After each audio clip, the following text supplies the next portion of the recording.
What's going on? What's going on, fam?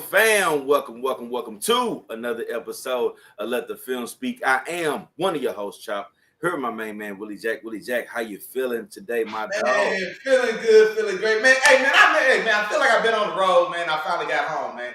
I was super disappointed, man. Missed the show last week. Glad to see my dog Chop held it down like I knew he would, man. But man, I'm ready to get back and talk my talk, man. So I couldn't wait.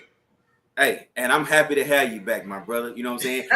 I'm glad to have my partner in crime back. That way I can bounce these ideas back and forth with my dog. You know what I'm saying? We're going to really jump into it today, man. We got a very exciting show for y'all today, man. Glad y'all tapping in with us right now. Today, we're going to talk about the top 10 QBs, man, going into the 2023 season, all right?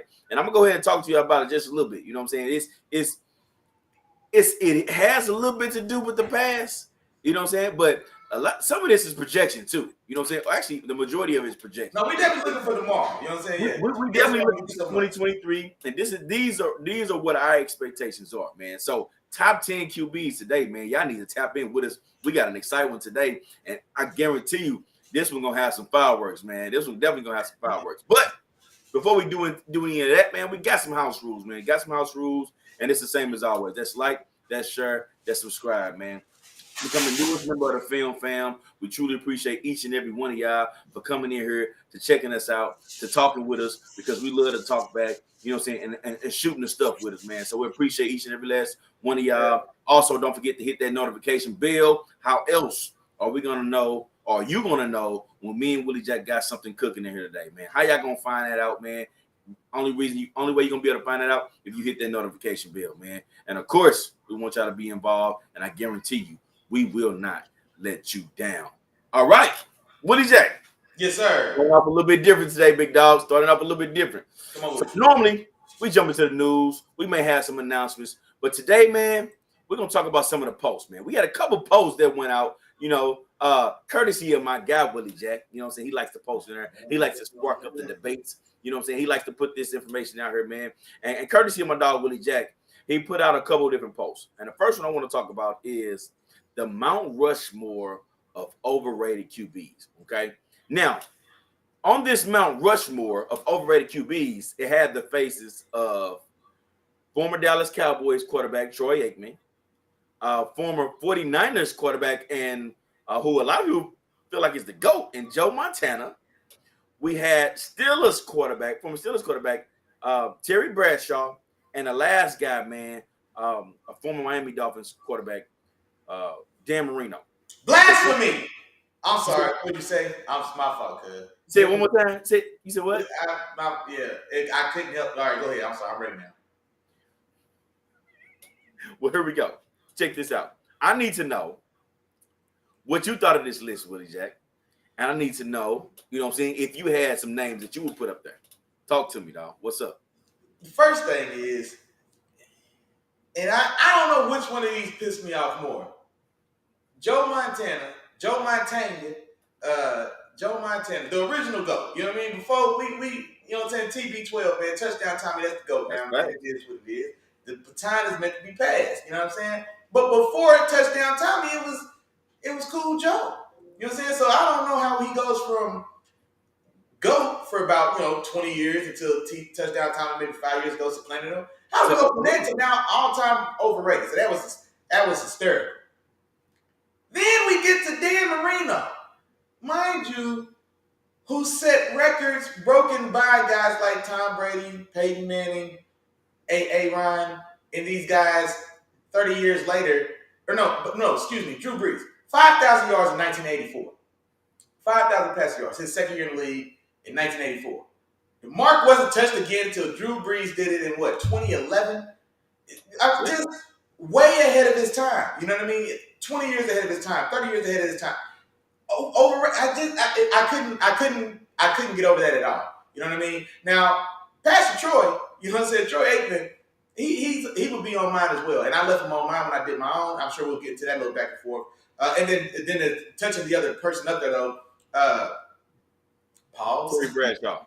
Man, yeah, okay, yeah. Boom. Come on with it. Terry Bradshaw. I guess I can see why somebody would. Well, no, because I don't think he's GOAT rated. I don't think he's Rushmore rated. And so I don't know if he could be overrated for this discussion. Like somebody he would have to consistently come up in top 5 all time debates, and he doesn't get sniffed in a lot of folks' top 10 debates. And so I don't think he qualifies necessarily as historically overrated in the sense of this exercise. For sure. And I'm with you there with the Troy Aikman, just looking at everything and looking at his career. Now, don't get me wrong, I wasn't as into football as I am now, but just doing the studying that I've done and just watching everything, this team was, first off, this was a loaded team. You know what I'm saying? They're talking about Hall of Famers on both sides of the ball, everywhere when you talk about this particular team when they came to their success. Now, the one thing I will give Troy Aikman, because in his game, he was a great leader. You know what I'm saying? He was a guy that, he was tough. He was a tough leader in terms of his position and what he demanded of from his guys. But play on the field, man. That offensive line, that Emmitt Smith, that Michael Irvin, you know what I'm saying? That on the other side of the ball, all those guys, the Haleys, the prime times, there's a lot of talent on that team, man. And I don't know if he is, of course, he's a Hall of Fame quarterback, but I don't know if he would be as high, or if he played today, he would have been as successful. There was no individual dominance to his game. I can't think of anything about Troy Aikman's tangible assets. I don't want to hear his leadership, that team, those personalities, and there's something to that. Okay, that's cool as well. But that doesn't trump and get you ahead of, I guess, other names that could have been included in this list, etc. But still, like I said, I can't think of any like I said, Troy Aikman. Troy Aikman's not Troy Aikman in Denver. Troy Aikman's not Troy Aikman in Seattle. You know what I mean? Or in a lot of places. You know what I'm saying? I feel like guys that we're considering for GOAT are, well, for the most part, guys that we consider that way. You know what I mean? A guy like, well, see, I don't want to get into a GOAT debate. Well, let's like a guy like Aaron Rodgers, like that skill set, his talent, his ability. You know what I mean? He could be a neurosurgeon on anybody's field, in anybody's offense. Aaron Rodgers performs brain surgery every Sunday. Laser sharp. Well, prime Aaron Rodgers. You know what I'm saying? Like he was going to be that guy. What we see now from Mahomes, this type of talent, this type of truly few in a lifetime style of talent. You know what I mean? So like things like that carry across circumstance. They're greater than circumstance. They're greater than surrounding cast. At times they can be things like that. And so man. The fact that I don't know. Man, I can see the argument there for Troy, but the rings in that one don't outweigh everything else for me because like I say, he didn't have much of the other stuff that I need to see besides that. So give me a couple names, Willie Jack. Give me a name or two that you would have put on this list for sure of overrated QBs of all time. Oh yeah, for sure. So I went ahead and left Troy Aikman there, honestly, for a lot of those reasons I said.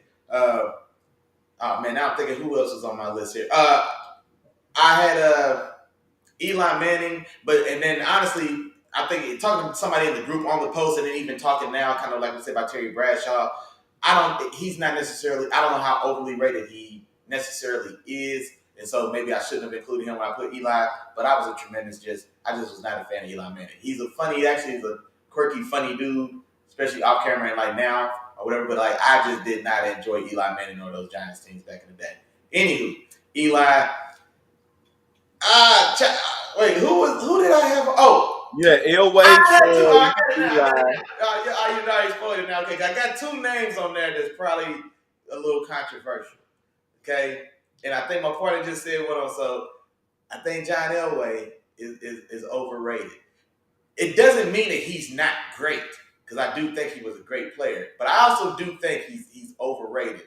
And then lastly, I finished mine out with Drew Brees, and so who I feel is overrated, and yeah, I'll stand on that one. Now, like I said, so I might get a little bit of some deserved smoke from maybe Elway. I get it, but overrated still in my book. Overrated, man, for his That's where I landed with it. I got you. So I'll throw a name out there. You tell me what you think. He's not in the Hall of Fame or anything like that, but in his time playing, he was considered a top 3 quarterback in the NFC. Okay. at a point. Now, not throughout his entire career, but at some point, people were considering him a top 3 quarterback in the NFC. And the name I'm gonna throw out there is Dante Culpepper.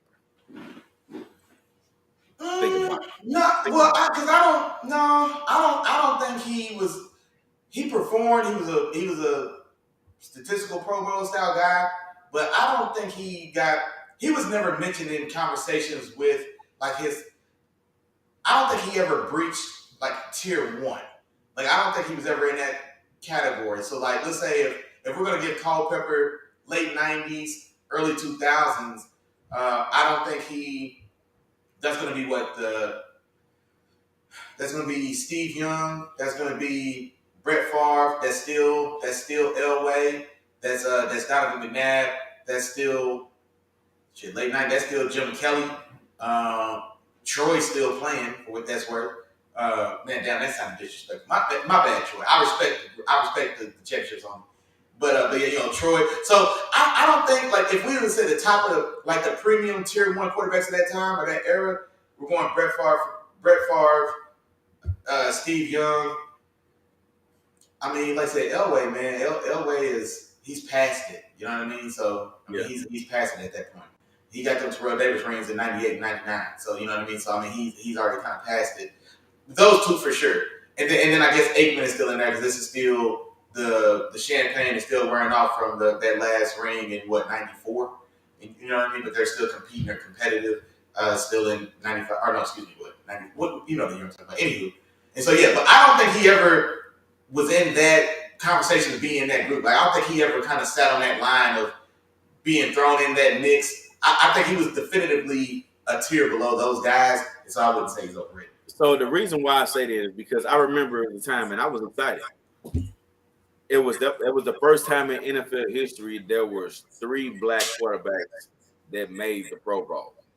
It was Donovan McNabb, Okay. Michael Vick, Oh yeah. and Dante Culpepper. Ah. So I remember that, but I remember him in his career. Dante Culpepper tossed the ball up to those 2 guys. He definitely was tossing the ball up to Randy Moss. It was like, I'm gonna drop back and I'm just launching this thing, and that's what he was. And then it eventually got traded to Detroit, and he fell off a cliff essentially.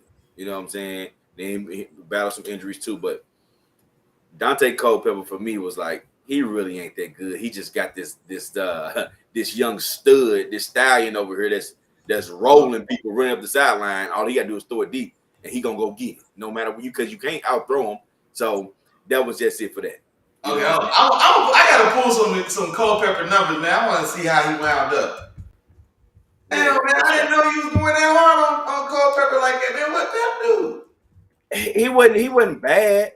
I'm not saying he's bad. Don't get me wrong, but I'm just saying when he was playing the best ball he could play, he wasn't. I just didn't think he was that good. I just thought he had some guys to throw to like none other. Chris Carter wasn't dropping nothing. Randy Moss wasn't dropping nothing, and Randy Moss was outrunning everybody. You know what I'm saying? So they made things really, really easy on him. You know what I'm saying? And then you turn around, you handing the ball off to Robert Smith. People forget about Robert Smith, man. Yeah. Hey man, y'all better check your boy. Your boy got the knowledge. He was nice, he was a nice workman. Yeah, people forget that they had a nice a solid little crew, man, that they was rolling with. They were pretty solid. But yeah, I just think that those receivers did a lot of the heavy lifting when it came to that. I mean, I don't know, man. I can't get on board with that one because I mean he still had to do his part. I'm looking at his stats now. I mean, they never had much success. And then I think after what 04 is when he got injured, or that next season is when he got injured, and he just never was it, yeah. Never was the same. But I mean it was an injury for that may have. It looks like that derailed his career because the year before that he had his very best statistical year, 4,700 yards, 39 touchdowns, 11 interceptions. Which is a career year. And then the next year he only plays 6-7 games and gets hurt, and then he just never recovers. So I don't know, man. I mean, I don't know. I don't know, man. I can't go as far as to say Overrated, man. I don't know. I mean, because Kobe was I don't feel like he was too far behind guys like McNair. I mean, and I hate to just use black quarterbacks. I'm not making it mean like just comparing to that class. But after the guys we're talking about, after Brett Favre, Young, and Aikman, or whatever the big three names there, you know what I mean? Like after them, that next group was like these guys are who we would mention. And so like I don't think he was on in a tier with them. I don't think he was. Maybe he wouldn't be. He would probably be behind them there for me. But I don't think he's like drastic. I don't know, man. He went too hard on Culpepper, man. Golly. I mean, he had weapons. I mean, it can't be denied. But I mean, still, man. I don't know. He did what he had to do. I hear you. All right, exactly. Well, let's keep on pushing, man. Let's keep on moving through the show, man. And Willie Jack, I guess I know I was gonna ask you about it, man. I just seen it now. It's another I just said we can yeah, I got you. So it was another one out there, but I want to go ahead and jump into these QBs, Willie Jack. Since we already started with the QBs, I want to talk about the QBs of today. I think that'll be the perfect transition to kind of jump into, what we feel about the QBs going into the 2023 season. You know what I'm saying? And start the rankings. And we do the rankings like we always do. So, Willie Jack, without further ado, let me get right, because I'm about to get you right. You know what I'm saying? I'm about to get you together, and I'm about to explain to you, you know what I'm saying, why it's gonna look the way it's gonna look, the way I say it's gonna look, because this is you know what I'm saying, and that's just what's gonna happen this season. Willie is predicting, you know what I'm saying. He's trying to guess and give you predictions. I'm gonna tell you what it is. You know what I'm saying? This is what it is. It's facts versus fiction over here. You know what I'm saying? My guy over here to this side of me, man, he gonna talk some fiction, man. So this is how we gonna do that. Willie Jack, give me your number 10. Let's start out, man. Who was your number 10 quarterback on your list going into the 2023 season, my dog? Ooh. Big Gino, man. I got my list started with Big Gino. And honestly, I anticipated having him higher. I wanted to have him higher. I think at the highest, I think I had him maybe as high as 8. But just realistically, man, I still couldn't get him too far higher than that. Then when it was all said and done, man, I got him there at 10, which is still far and away a vast improvement to where anybody thought it was this time last year.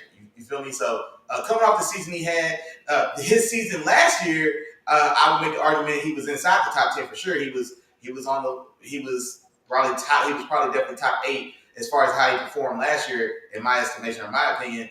But going into this next year, I love the addition of now just that fast, the receiver from USC they just drafted. Jackson Smith. I love the addition of Jackson Smith and Jimmy to that wide receiver room. This is a guy that led the league in accuracy last year at 70%. And this is a guy that did that going up the field. I mean, he was earning it out. You know what I mean? And so touchdown to interception ratio was 3.5 to 1 or 4 to 1, somewhere right in there where we wanted to be for guys at the top of the position. And so took care of the ball well enough. Now some of those turnovers were in kind of more key situations, especially when they lost Kenneth Walker. But Kenneth Walker's young. He's coming back healthy. That O-line has another year to mature. And now you add Jackson Smith and Jibba to keep some of these drives that stall, keep this offense going, keep them rolling. And I think it's really going to be a big year for the Seahawks, as we've already talked about anyway. And so, Big Gino, man. Big Gino, cashing checks at number 10 for your boy. All right, man. Well, I'm going to tell you like this, Willie Jack, and I'm going to talk to you while you're wrong, man. So Big Gino didn't necessarily make my list. I had him actually a little bit further down when I started putting names together and thinking about everything and pretty much figuring out how everything is going to play out when the 2023 season start.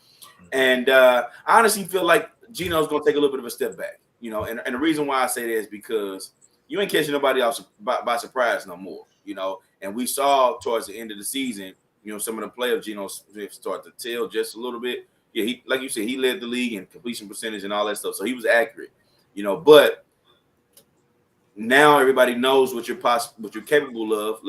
I want to see you do it again. Come back this year again and, be a top 10 quarterback. You know what I'm saying? I also think that quarterback room things are gonna get a little bit tighter at the top. I think we're gonna see some other guys emerge. And kind of start to. Yeah, I think we're Drew gonna see. Lock? Huh?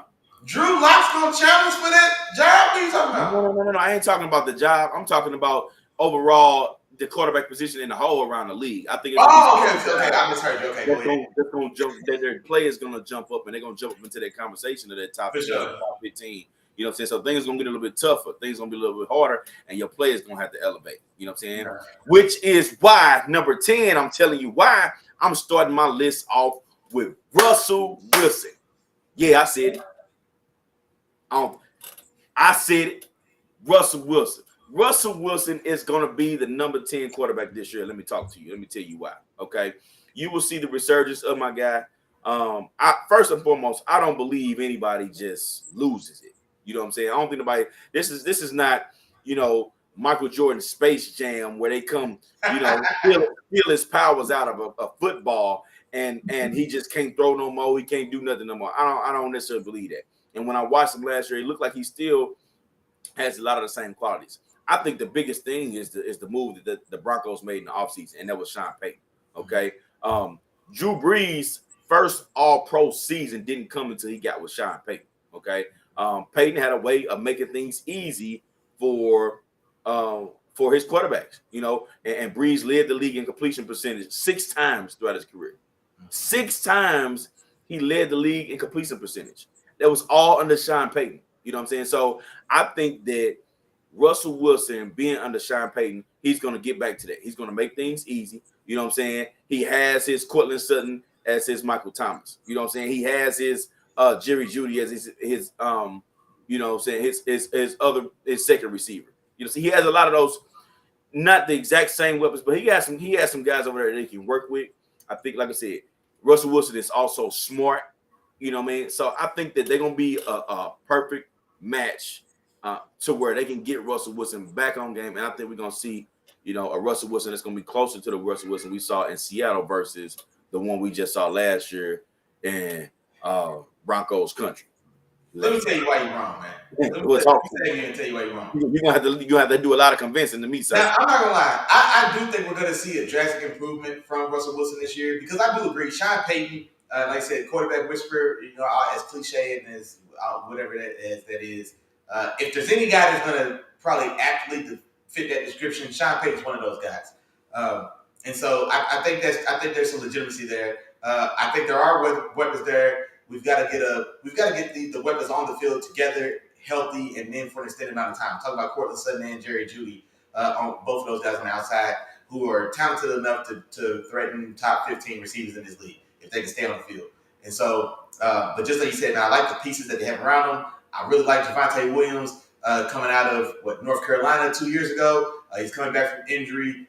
Maybe I don't know. He's going to play. He's intended to come back. But I don't know if he's going to be ready day one this season. But then I think they brought over Samaje Perine from the Bengals as well, who should fill in admirably, or more than that. He got important touches from Charles Joe Mixon the later of the season went anyway, and so they've got a capable back up there. And then Mills Gordon. Oh, you talking about? Oh, you talking? My bad. I'm sorry. No, it's Samaje Perine. Yeah, Samaje Perine for the Bengals. Yeah. And so, but I agree. So for all those reasons, I do think we're going to see a massive step forward from Russell Wilson. I don't know if it's going to be a return. No, I think it is going to be a massive upgrade. But the distance he's got to go to come out of that hole he put himself in last year versus realistically, let's say if Geno was here last year, unless Geno's going to just fall off a cliff, which I don't think is likely, honestly. So let's say if Geno takes a stumble back, and he still falls into the land of still pretty solid and can still compete. Russell put himself in such a deficit. His massive step may still get him. I mean, like, he would have to do so. That Russell last year was ugly, bro.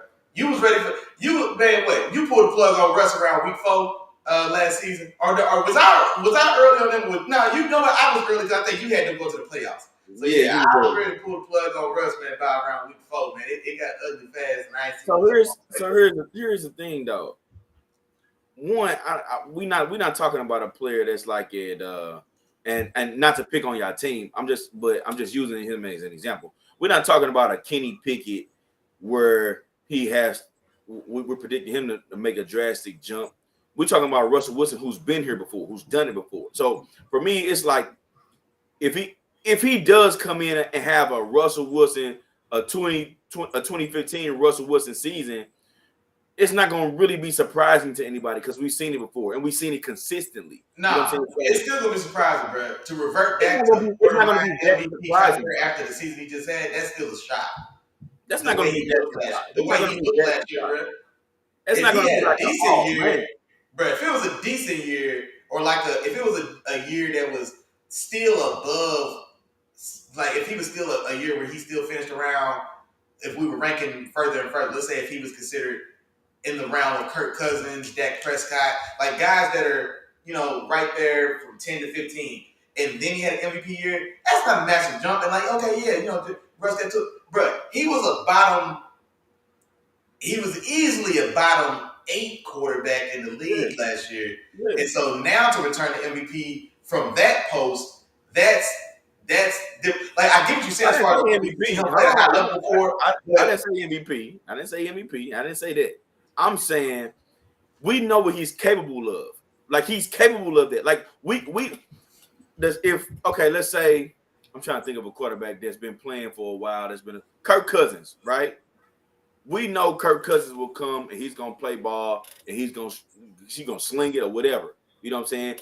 We feel like we know what he's capable of. If Kirk Cousins come out and has an MVP level season, that would be surprising. It would be surprising to a lot of people because in our minds, it's like he's not necessarily capable of that. We know Russell Wilson is capable of having that type of season because we've seen it. Like we can't just sit here and say, no, he ain't capable of it. We've seen it already. He just had one. I guess maybe cable's not the right word. I'm saying like it wouldn't be. It doesn't seem in the realm of possible for where he's at right now today. As bad as he was last year, and mind you, Sean Payton is there, but it's still year 2 now. This is now 2 years in a row that Russell is learning a new offense in one offseason. We've seen how bad it was trying to do that last year. Now, granted, I would anticipate that Sean Payton is both a better teacher and has a better scheme than what Nathaniel Hackett was bringing in there, but he's still learning it from scratch. You know what I'm saying? So, like, I don't know if it's necessarily realistic, man. That sounds like That's why I told you. Drew Brees' first All-Pro year was the first year he was with Sean Payton. It wasn't the second year. Drew Brees ain't need to get adjusted and situated. It was his first year with the New Orleans Saints with Sean Payton. He was an All-Pro. Watch what I tell you, dog. Yeah, okay, and you did say that, but Sean Payton was coming off of a drastic injury for sure, and he wasn't playing at a level considered that high when he got there, but he wasn't being rebuilt from the ground up off of an extremely poor year. Like it's still a different. Like Russ was bad last year, man, but I respect it though. I respect where you're going with that, man. That was you went line, boy. You reached a little bit. Yeah, boy. I ain't done. It's spicy out here. It's hot. You know what I'm saying? Y'all might want to turn your air conditioners on. If you got the window AC units, turn them on high. You know what I'm saying? If you got if you got central air, make sure you turn it down a couple notches. If you own 71 right now or 70, turn it on down to 68, 67, because it's about to get hot in here. You know what I'm saying? I need y'all to do that. Well, you know what Nelly told y'all to do when it get hot in here, but I ain't gonna tell y'all again. It's a kid-friendly show. But let's jump into my number 9, man. My number 9, I'm gonna go with the New York Jets, Aaron Rodgers. Okay, now this one's not as spicy, but for me, man, I got him at 9 for a couple different reasons. All right, first and foremost, I told y'all already, I'm not 100% sold on this Jets team just because Aaron Rodgers came over and he's the quarterback of this team now. Okay, I'm not 100% sold on that. All right, we saw Rodgers struggle with, I feel like, a pretty solid team last year. Now, wide receiver weapons, are they the same as this Jets team wide receiver weapons? No. But overall, the overall team, I think this team was a pretty solid team. I think they had a pretty solid defense. You know, they had a really pretty good run game, you know. And, of course, when you got Aaron Rodgers back there, you expect to be a playoff team. And they missed it. You know what I'm saying? They didn't quite make it. So, that's what we saw from this team last year. Now, the other thing we know about Rodgers, though, which is the reason why I got him at the 9th spot, is that he's very, very private. Okay, he takes things, he holds them to him. Those are the things that kind of motivate him. The last time we seen Aaron Rodgers motivated it was after 2019 season where he struggled a little bit, where he came back in 2020 and told everybody after the Packers drafted Jordan Love, like, nah, y'all got me messed up. He held that chip on his shoulder all season long and came out there and had that MVP season in 2020. You know what I'm saying? Had a great season and looked like the old Aaron Rodgers, you know, and let them know, hey, oh, we're going to come back and get this boy 50 because he I don't know what we thought. We're going to come back and give him 50. So the last time we seen him like that, he was motivated. He came in ready to go, and he performed. I think we're going to see a little bit of that. I think Aaron Rodgers is eager to show the NFL that, nah, I haven't lost it again. Y'all probably going down that same road of thinking I lost it or thinking I'm slowing down or thinking I'm getting old, you know, or whatever the case may be. I also want to show y'all that the Packers didn't take care of me the way that they should have. That's his mindset. I think that's his mentality going into the season. He's already, you know, with the Jets, working out with a lot of those guys, trying to build that chemistry. And I think they are going to have a solid season. You know what I'm saying? How good they're going to be, hey, it depends on how good Aaron Rodgers is going to be. You know what I'm saying? That's what it's going to boil down to. I'm still, like I said, not 100% sold, but I do know Aaron Rodgers. I've been watching him long enough, and I know the type of things that gets under his skin and that motivates him. So I see him coming into this season a little fired up, and we'll see what he kind of puts together this season. We already know he can spin it for sure. He can definitely spin it. He can spin it with the best, and I'm talking about some of the best of all time. He can do that, but I want to see how he performs this year, you know, going into this 2023 season. So I got Aaron Rodgers in my number 9 spot, man. Okay. I hate to tell you this. I also got Aaron at number 9, man. You a smart guy. That's what that is. Aaron at number 9. And I'll tell you on mine, I moved him around. He's one of the guys I moved around quite a bit because maybe it's just knowing where Ryan is, man, and knowing definitely last season was a massive step back for him, I guess, as far as his performance. Like I said, because it's coming off of another MVP year. I didn't necessarily agree with this most recent MVP personally, but it is what it is.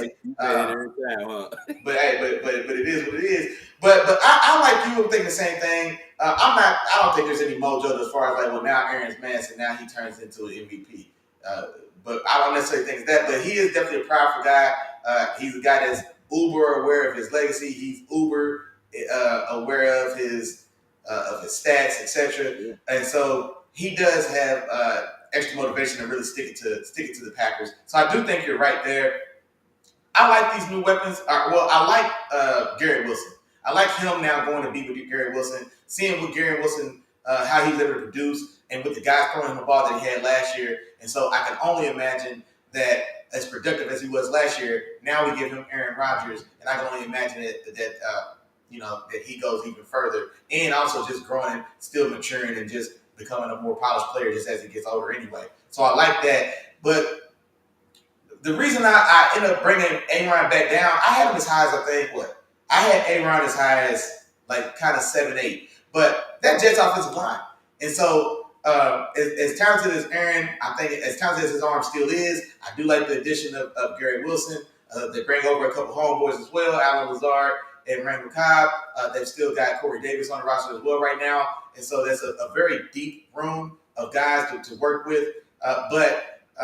Man, I'm telling you, man, if Aaron ain't got time to deliver, man, none of that stuff matters. And so I think that Jets offensive line is problematic. And so regardless of where A-Rod is right now as far as his arm and how he's ready to go, if the Jets can't protect him, he can't produce. And so that's why I had to knock him down a couple pegs there. But I do expect A-Rod to turn in I expect him to turn in the typical Aaron Rodgers year, honestly. I expect somewhere around 4,200 yards. I mean, he doesn't often get like at the highest as far as yards, as far as 5,000. You know what I'm saying? He's normally somewhere more modest, 4,000. Right somewhere close to 4,400 yards or so, because he's not taking the chances as a lot of these other guys. So I would just still about 34 touchdowns, 8 picks. You know what I'm saying? Or probably high side 8 picks. I don't know when the last time he threw 8 picks in the season.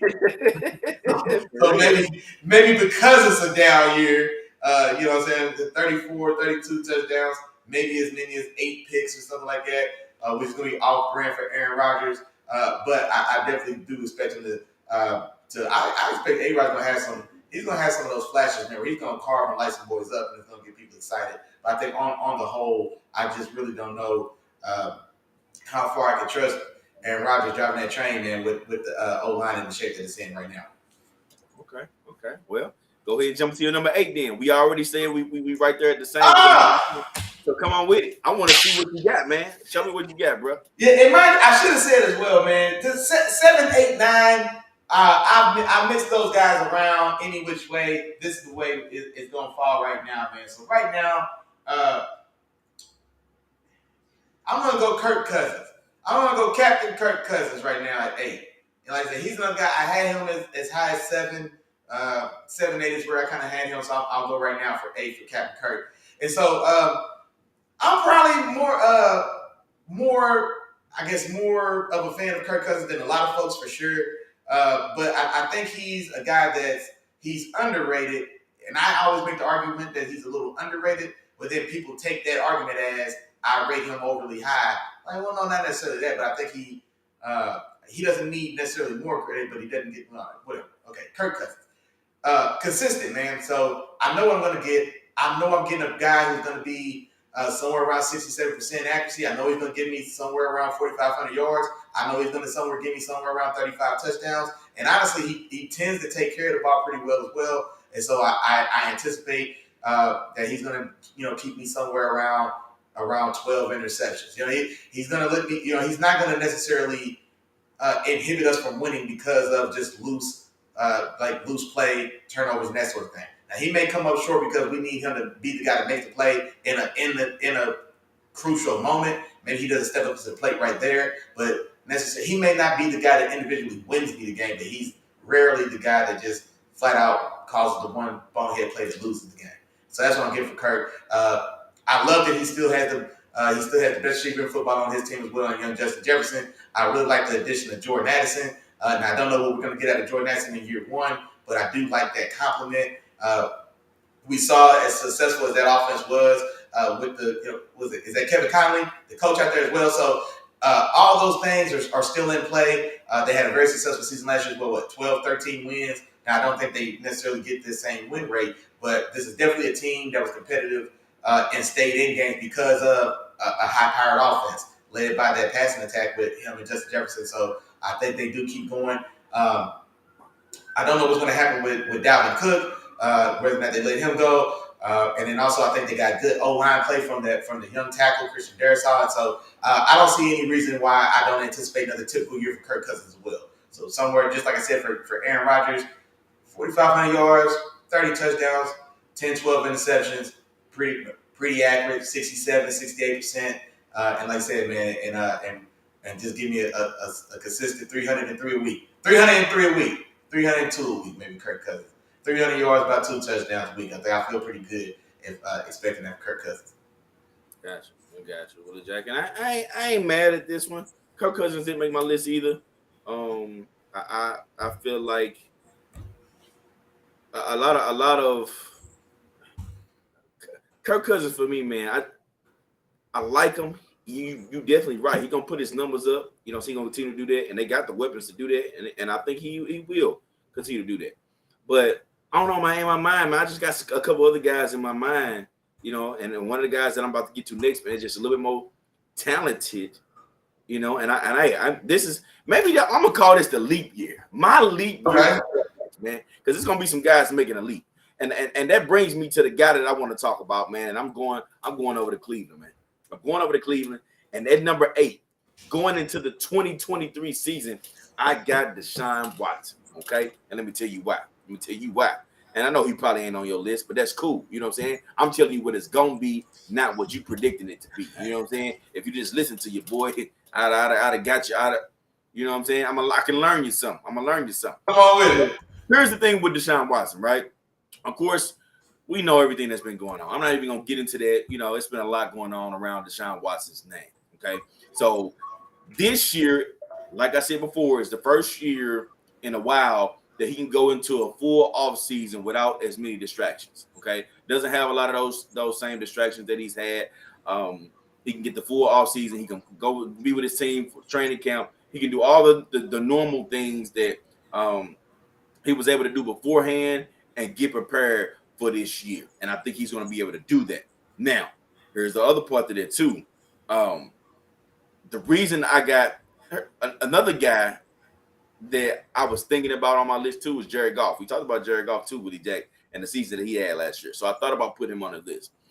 He just missed it. Okay. But the reason I got a guy like Deshaun Watson on here ahead of a guy like that is because of his ability. Because of Deshaun Watson, first and foremost, is still young. He's still athletic. He can run. He can get outside of the pocket. He can extend plays with his feet. He has all of the arm talent. You know what I'm saying? So he has the full package. Like skill wise, he has the skill set to be in the mix with some of the top guys in this league. Just the skill set purely. He has that skill set. And with him stepping into this particular season, having that full offseason, the second year under Kevin Stefanski and that system, also with the balance of weapons that he has, you know, and being able to just turn around and hand it off to Nick Chubb, you know what I'm saying, all those different things. I think we're looking at a guy who is going to really emerge as one of the better quarterbacks in this league and kind of get closer to where he was before he was gone from the league. You know what I'm saying? Well, So, like what? Get back to where he was 4 years ago? how many years ago? That's fine. The last when he was with the Houston Texans before he left the league. You know what I'm saying? For sure, definitely he was a top 8 quarterback. About 4 years ago, man. He wasn't no top 8 quarterback, Willie Jack? Yeah, top 8. No, it was top 8. In my opinion, he was up there with the top 5 guys. In my opinion, he wasn't top 5 before he left, man. Everybody says that he wasn't top 5. And it's crazy because the name you always bring up is Drew Brees. Drew Brees wasn't a top 5 quarterback before he left. At that time, he wasn't. When that's him. Deshaun's Houston years, and well, I don't know if Drew Brees the name I bring up. Russell's the name that I put in my top 5 back then. But no, the timeline of premium Deshaun Watson, he had like a 3-year run where he was above average. I don't know how much above average. Wow. But I'm saying is like we're overdoing it a little bit. Top 8 ain't above average. Ain't no. What I'm saying is, don't change it because you said you would put him in top 5, and a lot of guys say that. Yeah, I was in top 5 when he left, bro. He was a guy that was approaching or trying to pierce that conversation, mainly with inconsistent hero ball, honestly. But be that as may, he wasn't the top 5 guy, man. Like his prime years in Houston, like that 3-year stretch where he was a guy that was ascending. That's what I should have said. He was a guy that was ascending for those 3 years. Those were still in Drew Brees' league-leading MVP style of years in production. I don't know the very last year. I can't remember exactly when Drew Brees fell off his cliff, but I feel like if memory serves, whatever the case, for the bulk of those years, Brees was still a factor. And I know he made my all-time overrated list, but it doesn't. That's why I'm glad that came up now because he could be on that all-time overrated list, and it doesn't mean that I underrate him either. He was a top 5 guy for the better part of a decade under the tutelage of Sean Payton, and I don't know if we can argue that as far as in the league goes. And so Deshaun does not put Drew Brees out of that group at all. You got to remember, Deshaun Watson is young, bro. Deshaun Watson he started in the league in 2017, which that was the back end of Drew Brees' career. Drew Brees was the top 5 from 2017 on to however long he ended up playing. He wasn't. Hold on. Here's the thing too, though. You just gave me Brees in that conversation, and I believed you and went with you. Now you're telling me this was after Brees that I fell out. The names that I always think, hold on, now I gotta go. I brought to you Drew Brees because what's one of the names I remember you saying, because this ain't the first time I said Deshaun Watson was arguably top 5 when he was playing. Like this. That's what I was gonna say. The name that I used to throw, the name that I was throwing out that people. I guess was beefing with was when I said that Russell Wilson was better. No. I remember on it too. You can only argue with me. For sure. But what I'm saying is, okay, put it like this: if you told me Russell Wilson was top 5 during that time, that's not like outrageous. It's what I'm saying. No, I think there was a stretch in that. No, and honestly, don't hold me to some of these names, man. We on the fly. Okay, I'm gonna tell you. Why you? I gotta pull it up. Hold on, wait. I gotta pull it up. So let me tell you, because this is why I said he had 3 years where he was ascending, and then the last year would be the only year. And that's 2020. That'd be the only year, and mind you, that's in the year where they were 4-12, in an ugly 4-12. but this is the only year that anybody can say was top 5. Now we'll go to 2020's just overall stats and pull the top 5 quarterbacks, or we'll pull up that list of stat leaders and we'll see who he would bump. Because I got to know what y'all talking about. 2020, on a 4-12 team, he did throw for 4,800 passing yards. He had 33 touchdowns. He had 7 interceptions. I can tell you the quarterbacks in that mix. I can tell you right now, and I ain't looking it up. Aaron Rodgers, Josh Allen, Russell Wilson, Deshaun Watson. Oh, and that's MVP Lamar year. No, 2020 was MVP Aaron Rodgers, bro. Oh, excuse me. Okay. Yeah, it's MVP Aaron Rodgers. But now you can probably throw Tom Brady in that mix too. Tom Brady. Yeah, that's what I'm saying. So Tom was still, wait. If that's Aaron Rodgers' MVP year, then that's the year that is that the year the Rams beat the Bucs to go to the Super Bowl, or is that the year that the Bucs lost the Super Bowl to the Chiefs? That's a good question. I think the Bucs lost to the Chiefs lost to the Bucs in 2020. Okay, okay, yeah, lost to the Bucs. Boom. So that's what I'm saying. So everything I said is still accurate then. Like I said, what I'm saying to you though is that's not outrageous. We only no top 5. No, if you gonna stretch it to 8, but I'm saying when guys say top 5, that's what you said. I'm saying top 5 is not outrageous. We named 4 quarterbacks, Willie. We named 4 quarterbacks. He is in the mix with those 4. He's in the mix with them. Bro, we named more than 4. Hold on, man. He's in the mix. You're the one pulling the stats up. You tell me. I'm trying to now, but even just right now, bro, we named more than 4, bro. We named Tom Brady, Aaron Rodgers, Josh Allen, and Russell Wilson. Patrick Mahomes was in the league still. Patrick was still. Now, what I'm telling you is that 6 guys. Now you telling me he's not arguing like it's like clear and cut. Those 5 guys were the 5. He couldn't argue or nobody would exactly those names around. Exactly that, bro. And I'll tell you why. Listen to me as well, because if we're talking in 2020. So that's his first year of having that style of production. So he doesn't jump. He was already behind those guys. That's the first year that he can even knock on that door. So he doesn't get that's the first year he knocked on the door. That year, mind you again, a team that had a top 3 pick in the league. So that team that year, at the end of that poo-ass year where he put up big Dante Culpepper style numbers, that does not now jump him in that room. He had to climb and get in that room. These guys were there. No way, bro. No way. Well, you not. But you not going. I'm saying you gonna sit here and not. Okay, so what's the deal with him and Josh Allen then? Okay, how is with Josh Allen just entered that room? So how is Josh Allen solidified at that point and Deshaun Watson not? Deshaun Watson had a couple seasons where he put up good numbers. Bruh, Josh Allen was already competing for an AFC championship by that point, bro. What are we talking about, dog? His 1 year where Josh Allen was the first year he competed. That was the first year he competed. It was that year. His 1 year that he put up numbers that would even get him in this conversation, mind you, on what arguably probably was the worst team in the league. That 1 year does not, bro.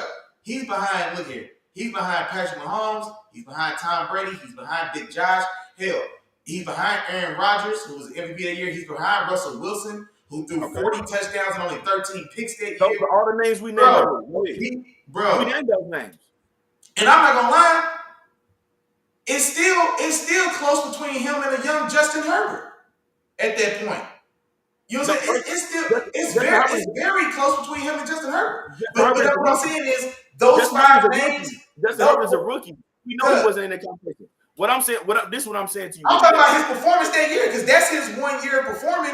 And if we're right now we're just looking at the numbers. We are just we're just looking at the numbers. We're not doing all the context. But if we're just gonna pull those numbers, it's comparable to who you just talked about was a rookie, Justin Herbert. No, I don't think it was a rookie year. It was maybe his second. No, Willie Jack, you flipping this and you know it. You said he's top 5. He's not in that conversation. That room, like that is for me, that is a definitive tier.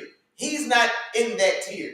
Those 5 guys, because those 5 names had already been there the year before he was even. No, Josh Allen wasn't there. Josh Allen's first good season was 2020 as well, is what I'm telling you. They both. Also, don't forget, I was early on Josh Allen. Allen. So I was already on Josh's train. I was already driving that truck. Josh Allen was there. Josh Allen was there for me, man. That's also a different argument. You trying to switch it again. Nah, Josh Allen was not good until 2020. Oh, now I gotta see his 2019. I don't remember, man. He only threw 20 touchdowns, bro. Yeah. Deshaun Watson threw 26 of them. 26 of them. Deshaun Watson had 2 years before that, 2 good years. Like you talking like he was just bad and then just. Bro, he was average. He had 2 average years. Those years wasn't special. Those wasn't special at all. Tell me this. Remember this. I just seen it, but I have to put up some remember those stats. Come on. Okay, so okay, I'm finna say something real quick, Willie Jack. This is why a lot of the older guys that when we debate football and we talk different players from other eras, I think this is the reason why they debate us a lot on when we talk about older guys, because you have to have been there. Like you have to have seen it. I understand that. Right. So and I think that's my point here, because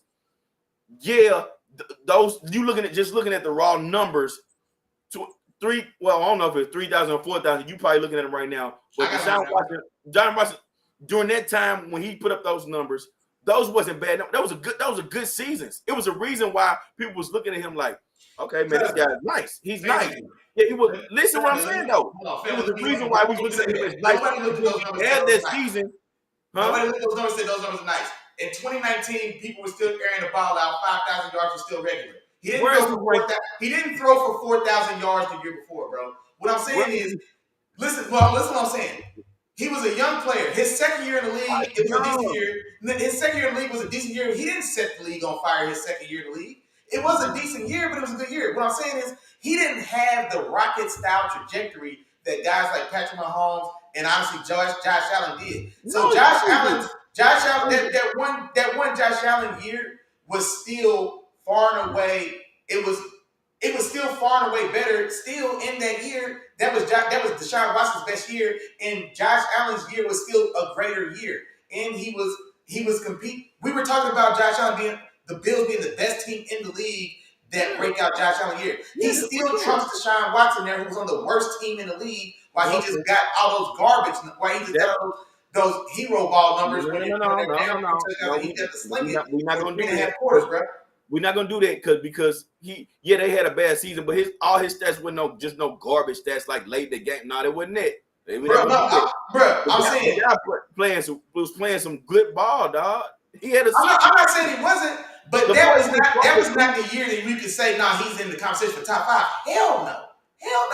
Okay. It was his worst year. It was the worst year. It was the least successful team year, and then it was coincidentally the most successful statistical year. Like okay, bro, that does not at all put him into he was in conversation for top 5. Well, you got your rabbit ass mind. He was top 6. Really, the year when we watched it, he was in conversation for top 5. He wasn't. Yeah. He was top 6. That's what I've been telling you and anybody else who says that, bro. He was top 6, Willie. Is that better? What kind of argument are you making, dog? He was top 6. I'll think he's top 6. Come on, dog. Come on. The conversation starts at 6. Anyway, like I was saying, bro, you have to keep in mind there was already a hierarchy of guys. So on one year when his team finished the worst team in the league, but now that we're looking back and see he threw 4,800 yards, or it was. It's not looking back, Willie Jack. We were saying that in the time. I'm telling you, I was saying that at the time. It ain't no looking back. That's why I say you have to be there. You looking at the numbers and everything. Now you looking back. You looking back. I'm telling you what it was when we was there and we was watching it and we was week to week. Bro, and that's what I'm telling you. And that's what I'm telling you. At no point he was not a top 5 quarterback, bro. To you is what I'm saying. But you act like this is like, oh no, that's far-fetched. It's no way possible in here. No, watching that man play on that terrible team, man, you tripping, bro. You tripping. Come on, man. You can't say that. You got it, man. All right, man. I'm going to my number 7. Yeah. Go ahead, man. I'm going to my number 7, man, because you tripping. Please do. Please. Number 7, man. Jalen Hurts, man. Jalen Hurts is my number 7 quarterback on this list. Of course, we saw he was one of probably the most improved quarterback from 2021 to 2022. When we watched Jalen Hurts last year.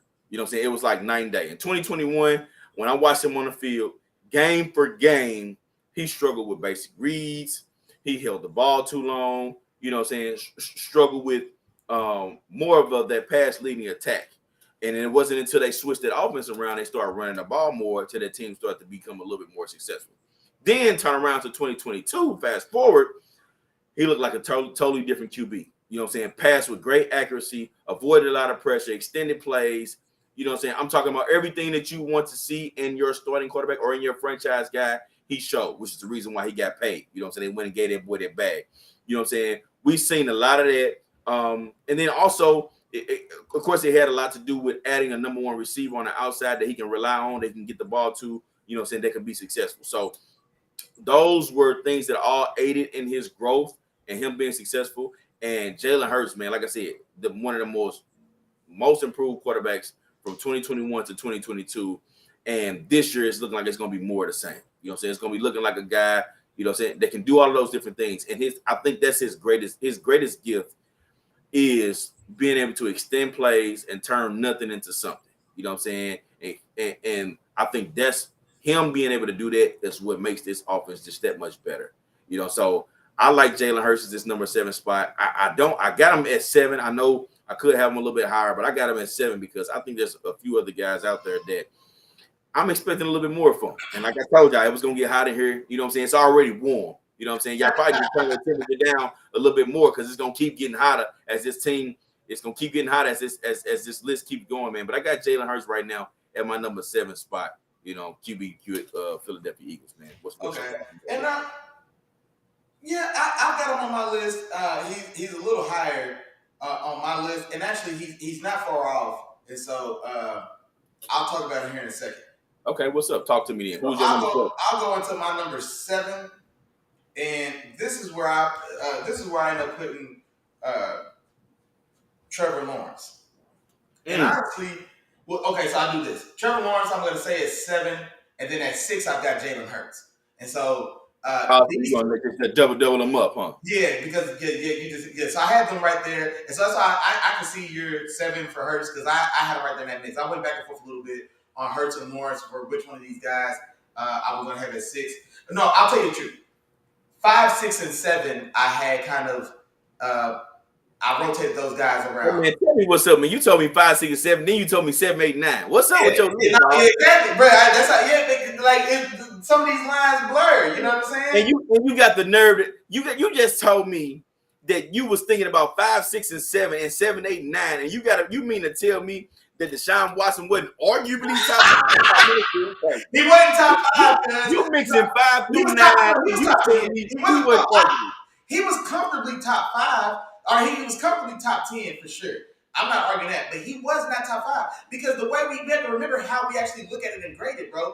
So going the year before that, he threw for less than 4,000 yards. So he's not. And the year before that was his first, I guess, breakout year as the full-time starter, and he produced a decent season. So he had 1 year as a starter where he was decent.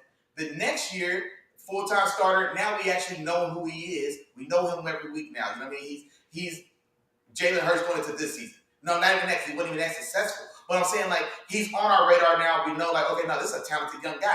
So then that's the second year, right, as a starter. He throws for less than 4,000 yards. So now at this point, there is no momentum that puts him in that 5. That 5 group is locked. Now, then he goes out and has the worst year, the least successful year of his career, and now he does throw for tons of more yardage in games they're losing or getting blown out of, but he does produce. His yardage goes crazy in his worst year as the quarterback of the worst team in the league, which they were at the time. That's where D-Hop left. Billy O was running that thing into the ground. There was a lot of issues. But, bro, read it in the context of how it happened in the timeline, there's no freaking way we could say that he was top 5, bro. I heard you, Willie J, bro. It was a joke, but when I brought it back, it was a joke. I didn't think he was gonna go back and. Oh man, look, man, you can't get me caught up, man. No. I'm still standing on my point. I also want you to understand this. Yeah. That was also the Aaron Rodgers come back here. The Aaron Rodgers' previous 2 years was terrible. He got injured. He broke his collarbone. Oh well, either way, how it happened. Either way, the trajectory of where everything was is. Aaron Rodgers wasn't in that list the previous 2 years wasn't among those guys. Josh Allen wasn't among those guys. Chop, wait a He minute. wasn't among those guys. I'm No, just telling Chop, you, bro. No, listen to me. If we told you to write a list of the top 5 quarterbacks, you're not going to leave Aaron Rodgers off the list because he's injured. Not Aaron Rodgers, because he's Aaron Rodgers. You know what I'm saying? Like, he's a guy that he's made his bones. He doesn't now fall to the 20th best quarterback in the league. Like, no, he's still Aaron Rodgers, dog. Deshaun Watson didn't have no name. He didn't have no cachet. He didn't have nothing to fuck. Like, no, he didn't get no. Hell no, man.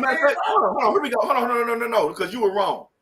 2018 and 19, Aaron Rodgers played all 16 games. He broke his collarbone in 2017. He played 16 games in 2018, 16 games in 2019, and both of those seasons were right on par with. Nah, don't tell me right on par. What was the numbers? Give me the numbers. Let me hear the numbers. He went 4,002 yards and 26 touchdowns, and then the year before that he threw 25 touchdowns. That's what he did.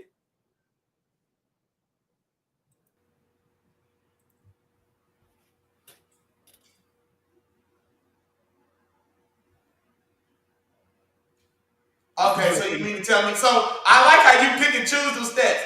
So the year after he broke his collarbone, he threw 4,400 yards. He only threw 25 touchdowns. He threw 2 interceptions, and I think that was that not? No, that wasn't the MVP year, but that was it was the definitively a Pro Bowl year. And then the next year, he threw 6 combined. He threw 50 touchdowns and 6 interceptions combined over those 2 years. Come on, man. Stop playing, man. Aaron Rodgers was still in top 5 Aaron Rodgers, bro. Aaron Rodgers was still. And mind you, hold on. And it's funny you saying that. Jeremy Boyce was the biggest Aaron Rodgers fan of all time at this time. And now he's arguing with me that he arguably should have been top 5 in place of Deshaun Watson. What? No. Listen. I'm telling you how we looked at it. Those 2 years. It was. Why did they draft Jordan Love, Willie Jack? Why did they draft him? So he broke his collarbone that year before. Because now that we know the year, he broke. I keep forgetting that. No, he broke his collarbone in 2017. He broke his collarbone in 2017, and then but I could have swore he missed time because it got re-injured. I feel like I remember him getting. It got re-injured and he missed some time, but I guess it says 16. It is what it is. But he broke his collarbone, and then mind you, Aaron Rodgers coming off of a broken collarbone, he was 36 coming off that broken collarbone. You know what I'm saying? Like, he was still an older quarterback, and this was the same game plan that they used for Aaron Rodgers. Or excuse me, for Aaron Rodgers, drafted Aaron Rodgers when they had Brett Favre. This is a Packers thing. It was time to get an heir apparent, especially when your quarterback was 35 plus, suffers a tremendous injury this late in his career, bro. That just the timing makes sense. And then also let's think about this. The way that draft fell, they were picking at the bottom of the first. Jordan Love is a guy that still had a first round grade, and people considered that he even dropped, that maybe he would have been drafted before. So he fell in their lap. It was almost identical to how the Packers got Rodgers. They still had Favre, who was still playing well. He was older. But then Aaron Rodgers, nobody expects Aaron Rodgers to be available at pick 30. So it was like, yeah, we'll get Aaron Rodgers. It's time for us to get a guy. Bruh, come on, man. You have been telling me you have been arguing about your 5 through 9, and you mean to tell me it ain't even possible for him to be at all even mentioned in the conversation? Come on, man. Go on. His conversation started at 6, man. Go ahead, bro. It's 6. At 6, 1 later. That's what you. His conversation started at 6. You holding up our show for this, Brian? Brian for the cue. Go ahead, dog. Who's the next guy? The letters say, for me, it's about the tiers, though. Like, if the tier changes at 5, then that's a bigger jump than it's the tier. So sometimes the tier 1 only has 3 names, and those 3 are close. The next tier may have 8 names. Absolutely. But the tier had 4 names. Yeah. The tier had 4 names. That's it. I can explain that too. All right, here we go. Trevor Lee. All right, Trevor Lawrence at 7. Now, this is the thing with Trevor Lawrence, man. So he's a guy, he had all the pedigree in the world. He was an all-world quarterback for the time he was a 10th grader in the back of Georgia stuff where he goes to Clemson. He didn't necessarily dominate college football, the way that maybe he was anticipated to. He didn't have that type of success, but still a guy, tremendous size, tremendous upside, tremendous ability. Gets to the league, has a little bit of a rocky start. Urban Meyer, we know the story. They get QB whisperer Doug Peterson go in there and straighten things out, like I said he would at the time of the hire. Y'all welcome for that. So they get him in there, and he still has a rough. The first 8 games of this season were damn rough. And then he finished so strong the last 10 games. I'm going to say 10 games because I'm going to include the playoff game where he came back for 27-0 and defeated Justin Herbert. So the last 10 games of that season looked like the guy we wanted to see, the guy we expected, who drafted number 1. And so that's why I end up giving Hurts the nod right now, because Hurts is a guy who, if not for two plays, is a Super Bowl champion, he's a Super Bowl MVP. You know what I'm saying? Now, if it was a fifth, Chop beat John. I get it. But I'm just saying it is, but I'm just saying that's still true. Both things can be true, though. You feel me? Both things can still be true. If Jimmy G could hit a wide-ass, butt-naked ass Emmanuel Sanders for a 40-yard touchdown, he's a Super Bowl champion and I'm a Super Bowl champion, and the Chiefs don't win that first one. You know what I mean? The game's over. So that's how close these things are and how legacies are made. Anywho, Trevor's got 10 strong games. You know what I mean? I feel better about the body of work that Jalen Hurts gave me over the course of 16 games, being the most dominant team in football from tip to tail, and then also in the Super Bowl. And I've said it numerous times before. I'm going to keep saying it again because I want that man to have his flowers when it's all said and done. He was the best quarterback on that Super Bowl Sunday. Jalen Hurts was top 2 that Sunday, and he wasn't 2. Not on that day. Not in that one game he wasn't. And so it's kind of to what my dog Chop was saying. I'm projecting that this wasn't a blip on his radar. This was a step in his new direction. You know what I mean? So I'm banking on this guy, the leadership that everyone hears about, the leadership, the ability that we all see, his temperament. He's mellow. He's smooth jazz. You know what I'm saying? Like he's mellow. You know what I'm saying? I don't even know if he has a loud voice. I can't imagine him talking over a 6 on the 10 skip. You know what I'm saying? Like I just can't even imagine. You know what I mean? So just big fan of him, man, especially just as a person. And so I'm banking on him putting in the work and doing what it needs to be done to maintain that level of success that we just saw from him. And so I'm thinking in my mind his arrow's on the up. And so for that reason, man, I gave him the nod over Trevor Lawrence. Trevor still got another stuff. Trevor's coming quick. Trevor may be a guy who's 7 now. He may be 5 next year. You know what I'm saying? Like he's a guy that I think he's also ascending. This is a year for him that he really could. He's in position to take a massive step forward to catapult himself into that this upper room, man. But for right now, I'm gonna give Jalen the lead. I'm gonna say this, Willie Jack, because I thought about this, man. When you kind of patted yourself on the back when you called it Doug Peterson. You know what I'm saying? You know I did though. We ranked top 10 coaches. He didn't have no job. I was like, hey, Doug Peterson is the top 10 coach of this league, boy. Absolutely, you did. But here's the other parts of this, y'all. And some of y'all might not know this, but you know what I'm saying. I remember everything. If Willie Jack was on us, we'd have messed around and missed out on Doug Peterson because my dog Willie Jack was trying to keep Urban Meyer in the building. You know what I'm saying? My guy was. I was trying to get Urban Meyer out of there. I got like, nah, man, he could. Hey, Urban was out like week 3. Whatever that first rumor came out.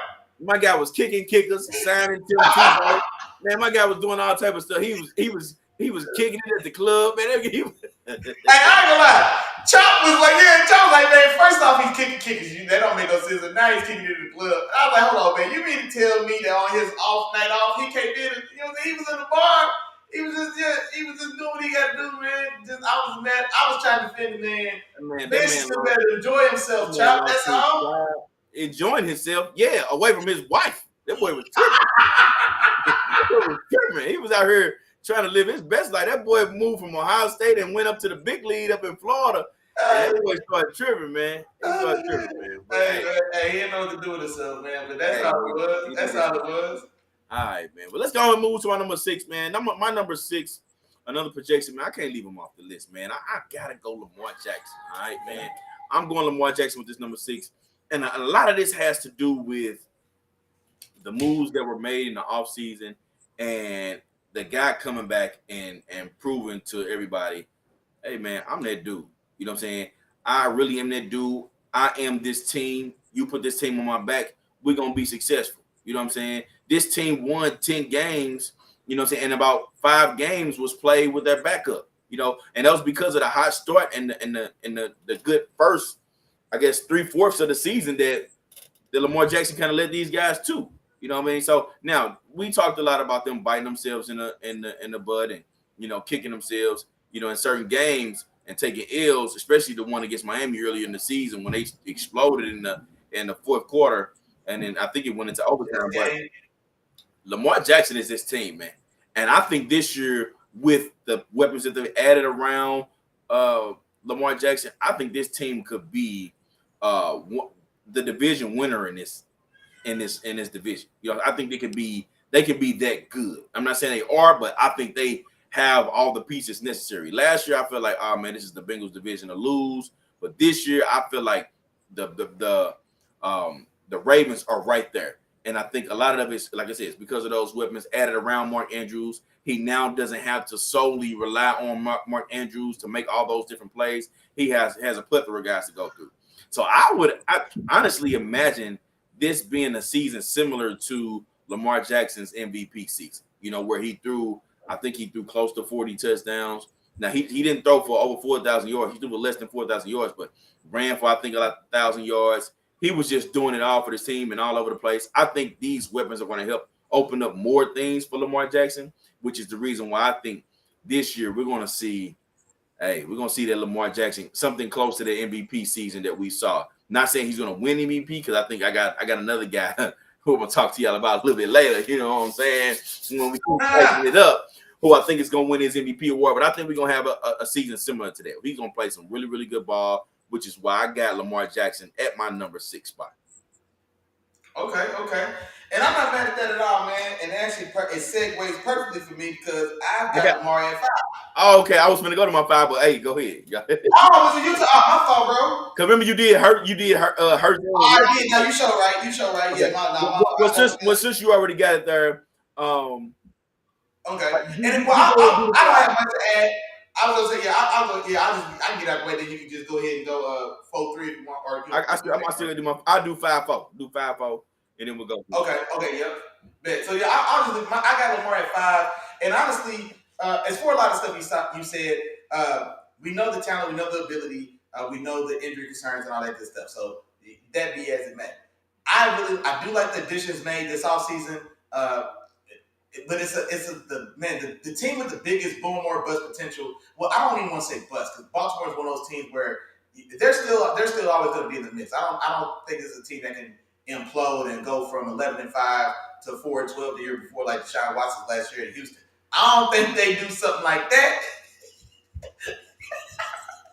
My bad, dog. I don't think they fall off that bad. I think they're always going to be competitive, is what I want to say. But they do have the potential, just like Chop said, man, they could win that division. Like that's how wide a range for their success is based on the talent of Lamar Jackson. And so hoping that Odell Beckham works out. Love the addition of Zay Flowers from Boston College as well, young explosive guy, all those other weapons that we know. And then here's the thing as well. To start this season, they did get off to that high start, like Chop said, and I hate to have to preface it like this, but before the injury, before he started getting nicked up, Lamar Jackson was playing ball. Lamar Jackson was playing very good ball. And so I had started calling him MVP Lamar around week, I can't remember the week specifically, 3, 4, 5, whatever it was, when they were winning games, especially late games, and kind of strictly on the back of Lamar Jackson making plays and carrying them to dubs. And so it was looking real MVP Lamar at that time for that short stint. And then it quickly went back down after that. But looking into this list, going in, he's healthy right now, so I'm going to judge it like it is. He's going in healthy. He's got new weapons. He's got new toys. I'm curious to see how this new Todd Monken offense looks once they actually get going. But with the talent and the ability and the pieces in play, if he's healthy, he's a guy that can play at an MVP level. Gotcha.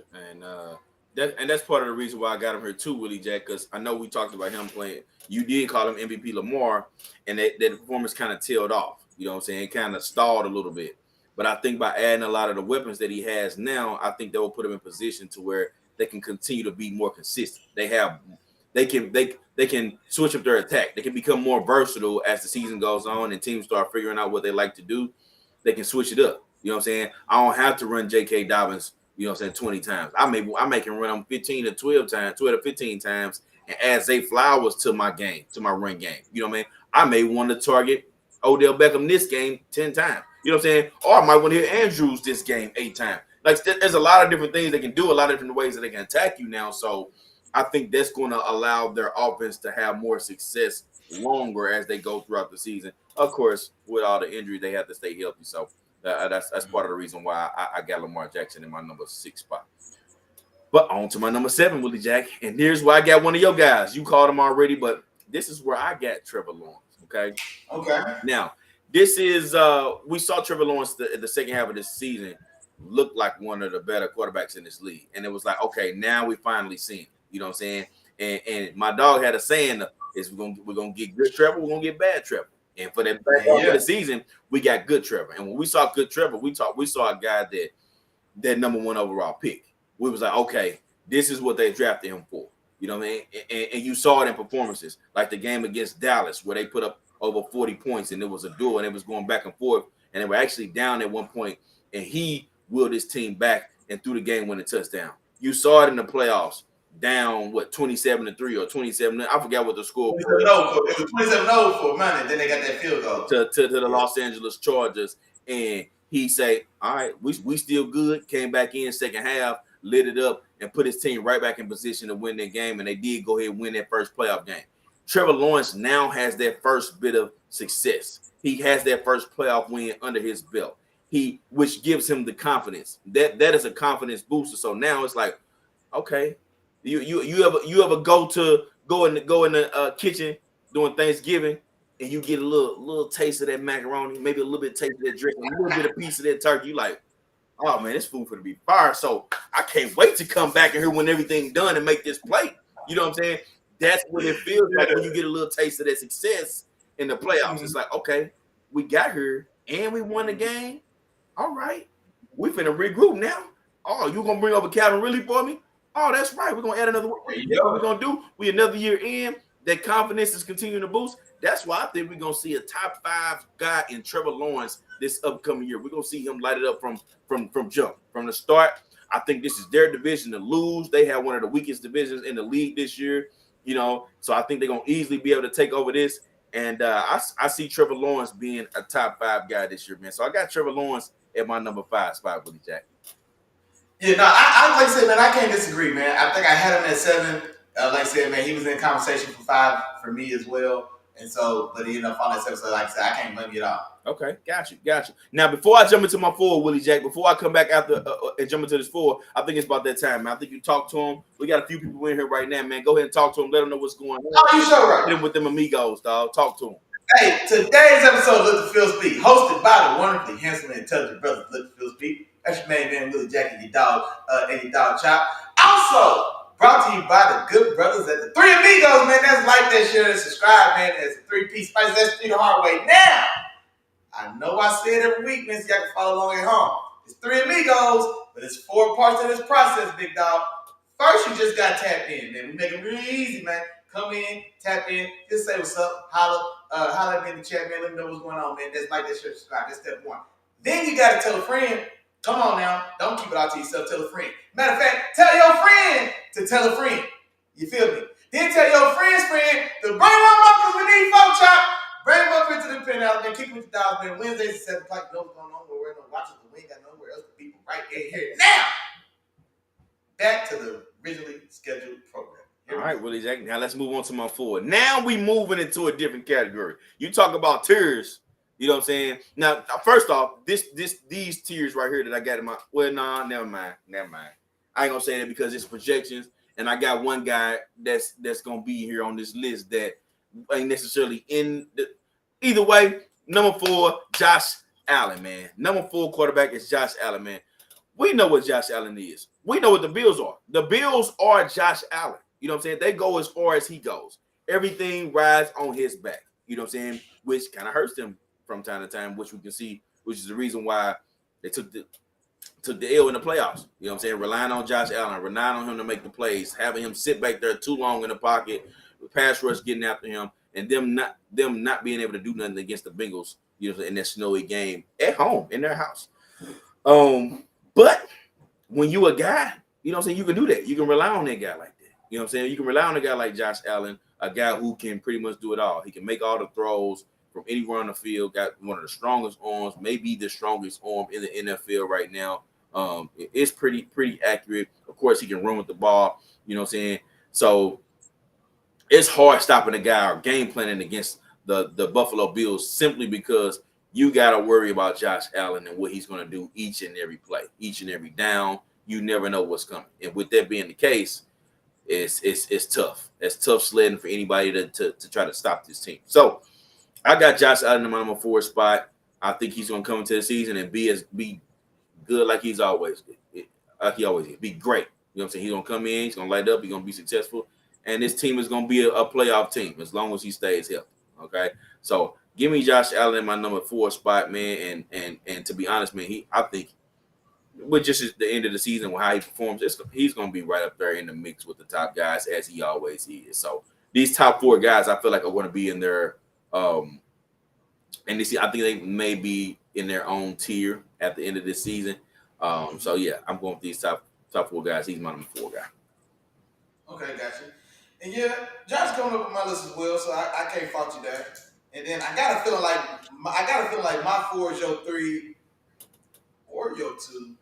But and then yeah, I got a feeling like we. No, don't. Oh, you gonna see? Don't worry about it. It's about to get spicy, baby. It's about to get spicy, baby. Who you doing? So number 4 for me, man. This is where I've got Justin Herbert, and so Justin Herbert for me, man. And we give Justin Herbert a hard time here, man. Some of us little joke, man, little inside joke.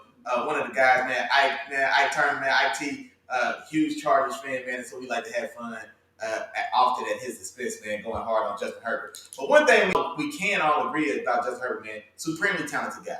So he's got the high weight speed that you want to see. He's got a cannon of an arm.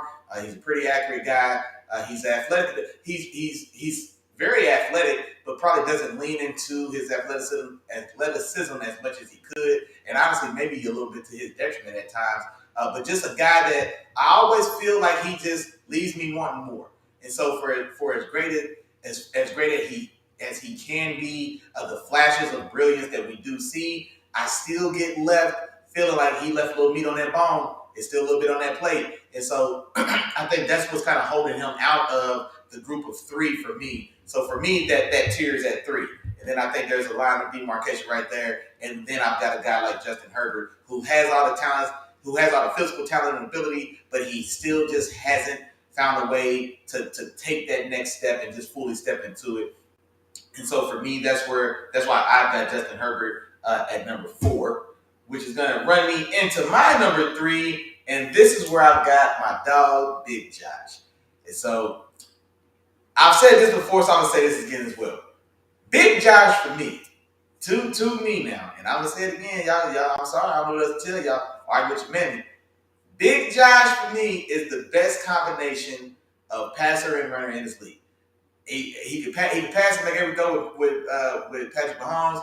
He can run and be just as dangerous as a run threat as Lamar Jackson. I'm not talking about it. He's not doing it the same. He's not running 4.3 or 4.2, but he can give me 800 rushing yards in the season, much the same as Lamar Jackson can. He can give me 50 total touchdowns in the season, much the way Lamar Jackson can. And like I said, throw for throw, he can touch anywhere on the field at any time, off either leg, running left or right. He can do all the special things that we love to see from Patrick Mahomes as well. He offers me that same package. Now, his consistency or ability one-for-one with those guys, I would still say Patrick is the more talented passer. I would say Lamar is still the most talented runner. But a combination of the two, there is no greater combination of the two in this league than Josh Allen. But I do think he has. I think last year definitely saw a change in Josh. So I guess we could say people will say that there was a regression. But now he did lose Brian Daboll, who's shown himself to be a tremendous offensive mind. To this point over these last couple of years with Josh, and then now even finally established a $40 million worth of success with Daniel Jones in New York. And so I think that transition, losing him, and then now being replaced by Ken Dorsey, who doesn't look like he tried to offer anything to that offense, that team, just like my dog Chop just said, it's Big Josh ball, man. It's Big Josh ball. There is no, the pass protection is suspect. There is no running game whatsoever. There's no running game at all. And then on the outside, we've got Stephon Diggs, who's a tremendous talent. They have a good chemistry connection there. Gabe Davis as number 2 didn't take the step that we anticipated he would after being an explosive number 3, especially in that playoff game against the Chiefs just that year before. And so, and then also, like I said, he got banged up as well. Had an elbow injury as well. And then kind of for myself, I think once that injury to his elbow happened, I think his play started to really become evidently a level below where it had been. But all that said, this has got, like I said, talent for talent, skill for skill for me. I want no one else. And so, yeah. If I'm building quarterback, man, I build Big Josh every single time. And I do expect that he's gonna be motivated. Oh, it was just announced he's gonna be the Madden cover athlete for this year's Madden. I don't know if you saw that. So he's gonna be the guy for covering that Madden. If I'd have known that, he wouldn't have made my list, bro. I'm not gonna lie. If I'm the Bills, I'd have told them, nah, this ain't the year to do it, man. You know, they got that. I'm not gonna do it, man. Because you know they got the Madden curse. You know what I'm saying? Quote unquote. I'm not gonna look for now, Big Josh, man. But if I'm gonna be like, know what, man? Maybe not this year. We got a little. It got a little dicey for us last year, man. So, but still for me, he's still tier 1. He is still there's 3 kings in this league right now. You know what I mean? That old guard is gone. Brady didn't hung him up. All those guys, all those names, we know those names. All those guys are gone. We still got A.A. Ryan hanging out in New York now, but he's no longer. He's not a face. It's not his league anymore. He still can be a great player, etc. But it's not his league anymore. There's 3 guys that run this league, man, and I think we know those 3 names. And now for me, there's a little bit of shuffling here where I had this. I think last year I had him at number 2, last year I had him at number 1B. You feel me? But this year I think that I will bump him down just a peg at number 3. Hey man, it's surprising, man, and I know it hurt your heart when Jackson moved your guy down to number 3, man. After you've been talking like, man, best in the league, but you know. Come on, man. Hey, I call it straight. Man. It is what it is. Hey, I call it straight. I know, but it hurt though, because I know that's your son. You like to call him your son, you know. So he right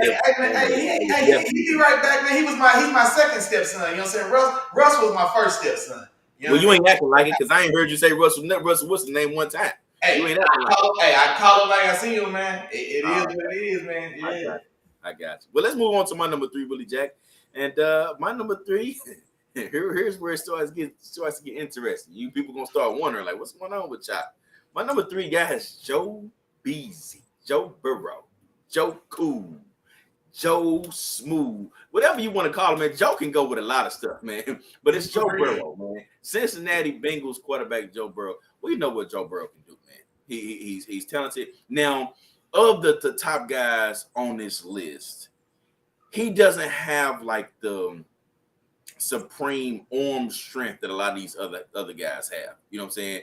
The other guys can throw it, you know what I'm saying, 70 yards backwards. You know what I'm saying? They sleep. You know what I'm saying? So, but he's not that. But when you talk about accuracy, when you talk about putting the ball on time, when you talk about that it factor, when you're talking about clutch, when you're just talking about all those other things that a quarterback needs to bring to the game, the will to win, the want to, the swag, the everything else, he brings that to the table. You know what I'm saying? He brings that to the QB position.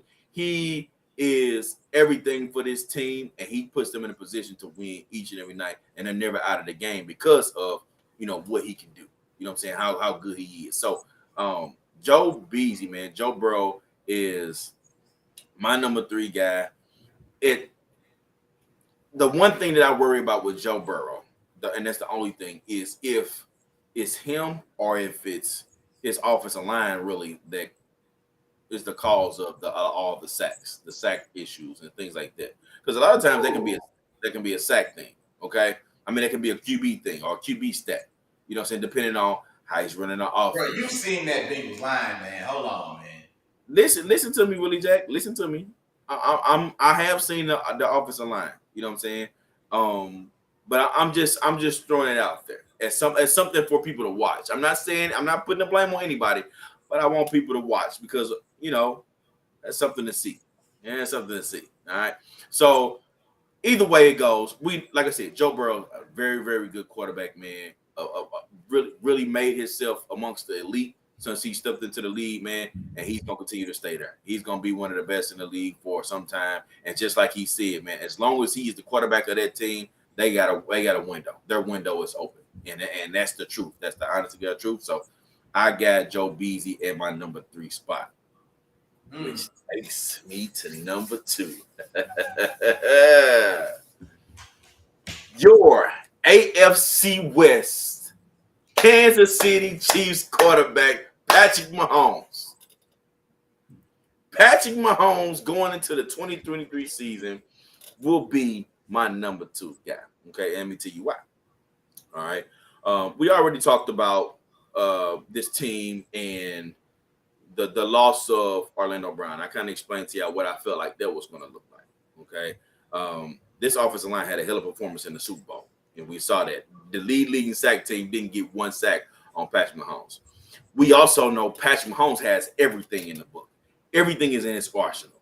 Accuracy, arm strength, creativity, extending plays, running the ball. Like, he can do everything. Now, it's not to the ability, like you said, Willie Jack. He doesn't run the ball like a Josh Allen. You know, that's not necessarily his game. But when he needs to get out of that pocket, when he needs to go get some yards, he can go get it. You know what I'm saying? And we seen him make one of the biggest plays in the Super Bowl with his legs. Everything is there when it comes to Pat Mahomes. And on top of that, he has the offensive mind behind him to help him go through that process and be a successful guy. So Pat Mahomes has it all. Let's also be clear. Pat Mahomes is the best quarterback in the league. He's the best quarterback in the league. What I'm talking about here, before I get to my number 1, we're talking about the 2023 season, okay? Pat Mahomes, they got to win an MVP this.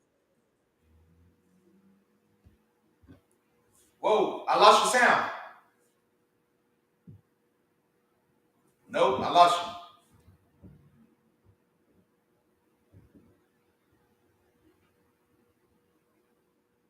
Uh-oh. Okay. All right. So my dog Chop's having some technical difficulties right now. I'm not gonna be ashamed to tell y'all, the boy's batshit crazy right now because I still can't hear you. Okay. Yeah. So Patty at number 2, that boy's wild, and so and especially because I know the guy he's gonna leave at number 1. I thought he was gonna have this guy at number 2, but now seeing that he's gonna put the guy who's gonna be his number 1 to number 1, he's definitely off his rocker. Now I should check my dog's cup before he sat down because I don't know how he can go where he's going. But for your boy, I'm gonna keep it pushing, man. My number 2 quarterback is none other than Joe Burrow, Joe Beasley, Joe Burrow, Cool Joe. Man, just like my dog said, man, smooth Joe, cool Joe, all of the above, man. Joe Burrow, of the Cincinnati Bengals. Now, Joe is special, man. Joe is a guy, just like my dog Chop just said as well, man. He hit the nail right on the head when he said it. Joe doesn't have the same athletic abilities or athletic traits to just fall back and rely on. Hey, now he's back. Okay. Yeah. So finishing my point, and I heard what you said. We're gonna get there in a minute, but that's why I got I'll put it like this. We're talking about the 2023 season. The boy don't have to win the MVP this year to be considered the best in the league. We know Patrick Mahomes is the best quarterback. This is his league. You know what I'm saying? He's the best quarterback. It's going to take a little bit more for somebody to come in and say that. The boy went to 3 straight, AFC championships. Maybe 1 or 3 of them. 5 straight. They've been to 5 straight AFC championships. Well, he went to 5 straight AFC championships. I think he won, you know what I'm saying? One. I'm sorry. He won 3 of them and won 2 Super Bowls. And it's gonna be some guys gonna have to do a lot more to be considered the actual best QB in the league. But we projecting the 2023 season, which is the reason why I got Pat Mahomes at number 2. Now go ahead and talk to me, Willie Jack. Man, you could let me finish my talk about Joe before you went back to that nonsense. I thought you had something to say. All right, so anyway, everything my dog just said, look at that, boy, you better post-production better be in mud tonight, boy. You better do some chop screw. All right. Joe Burrow at number 2, like I said, he doesn't have the athleticism, or he doesn't have the. He's athletic, so I think he gets a bad rap when people knock his athleticism. to mean that it's not supreme. It's not Jalen Hurts. It's not Josh Allen. It's not that style of athleticism. But to that matter as well, he's every bit as mobile as Patrick Mahomes, I would say. Absolutely. And so I think his lack of athleticism, for some reason, I think a lack of athleticism just kind of gets attached to him. Maybe it's because he kind of does look a little Poindexterous. You know what I mean? Doesn't help him that he's a skinny white kid, so he doesn't scream athlete.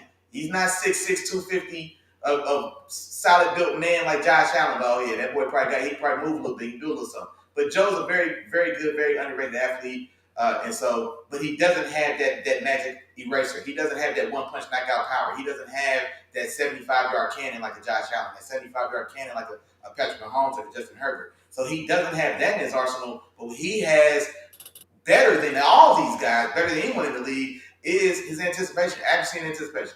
So, and that could be a little deceiving. He didn't lead the league in accuracy or as far as accuracy percentage, but throw for throw, I feel better about Joe Burrow putting the ball exactly where it needs to be and exactly on time than any of these other guys who can list. And I think he does. I think he has that in spades. And so Patrick Mahomes can be a little late. Justin Herbert can be a little late. Josh Allen can be a little late. They got that hose. They can get it there anyway. So it looks on time, but they was a little late. You know what I mean? Or they can still make it happen. No, I think Joe Burrow, on time and ticking is to the minute, to the second, laser precision. So I think earlier I was talking about Aaron Rodgers. I called him a brain surgeon. Joe Burrow is laser precision. Joe Burrow is laser cut diamonds. They are his quarterback play is flawless as far as just his skill set and his technical aspects of that. I think so. Now, he throws interceptions. He tied for the league in interceptions last year. He threw 5 of them to my Steelers week 1. And so, not to say that he's without fault, of course, but things still happen and things can go wrong. But just throw for throw, the way he plays the quarterback position, and especially when you're just talking about a guy that drop back and sling the ball 60 times a game. I don't know if everybody had to throw the ball 60 times a game, and nobody could rush it off. You have to just throw 60 passes to play quarterback. I don't know who I want more than Joe Burrow. I trust him more than I trust Patrick Mahomes. I trust him more than I trust Josh Allen. And if I'm just going to give one quarterback the ball until he has to call this game and throw 60 passes, I want Joe Burrow to be that guy for me. So I think very highly of Joe Burrow. But man, he doesn't have that. I guess I'll fade it to my Patty for number 1. Man, he doesn't have that magic pill, man. Patty's special. He's got a tremendous arm. Nobody needs me to tell that story. We know what's going on. And he is the most athletic, unathletic guy you've ever seen run with the ball in his life. Me and Chop laugh at it so, and I'm sure more than us. It's no way, man. I'm talking about running like this, and 36 yards later, 6 broken missed tackles later, 1 bum ankle later. It's like how did it, you know what I mean? So there's just no explanation for it, man. He's one of those guys where the rules don't apply to him. I mean, he's special. The rules don't apply to that guy. And so I still think he just has that magic, man. It doesn't matter. He loses Tyreek Hill, top 3 receiver in this league. Didn't matter, man. Didn't change Price T in China. You know what I'm saying? The offensive line, no, it was great. They just lost Orlando Brown. They bring in a new guy. They're going to promote a guy who hadn't started before. No. They bring in whatever. It doesn't matter. It doesn't matter who's lining up. Andy Reid, Travis Kelce, and Patrick Mahomes. And then give me 9 other guys. You know what I'm saying? Give me those 3, and then give me 9 more guys, and we're still going to compete for the AFC Championship. That's the power of Patrick Mahomes, man. And until somebody's got to knock that off that pedestal. I know the guy you got coming to number 1, man. I don't know, man. To be number 1, it definitely would have to be a career year. He definitely would have to kick Patrick Mahomes' ass in that same division. One of those at Patrick Mahomes' crib to take that title, and then even doing that, he still is going to have to threaten 5,500 yards. He's still going to have to threaten 50 touchdowns. He's still going to have to keep it relatively clean and throw less than 15 interceptions. Because that's typical Patty tells me 5,050. That's typical Patty. You know what I mean? Patty's going to threaten 5,000 yards and 50 touchdowns every season he touches the ball that he's healthy. He may not get to 5,000. No, he's going to get to 5,000. Even if he's going to be damn close to 5,000, he's going to threaten 50. He may not always get to 50, but 50 is always on the table when it's Patrick, man. So I got that guy number 1, man. I had to give him his just due. Now let me hear what my dog Chop has to say, man, about this foolishness, man. I can't believe this guy. Well, I'm gonna tell you like this, man. The guy I'm about to talk to y'all about, he ain't got no problem with yards and stats. That's not his issue. There's still not a guy who's ever played this game who has thrown for more passing yards during his first 3 years. I'm gonna put that out there right now because you might not have known that. I'm gonna put that out there. So passing yards ain't his problem. But introducing you all to the 2023 NFL MVP of the football league, your boy, Los Angeles Chargers quarterback Justin Herbert, aka J Herb. Hey,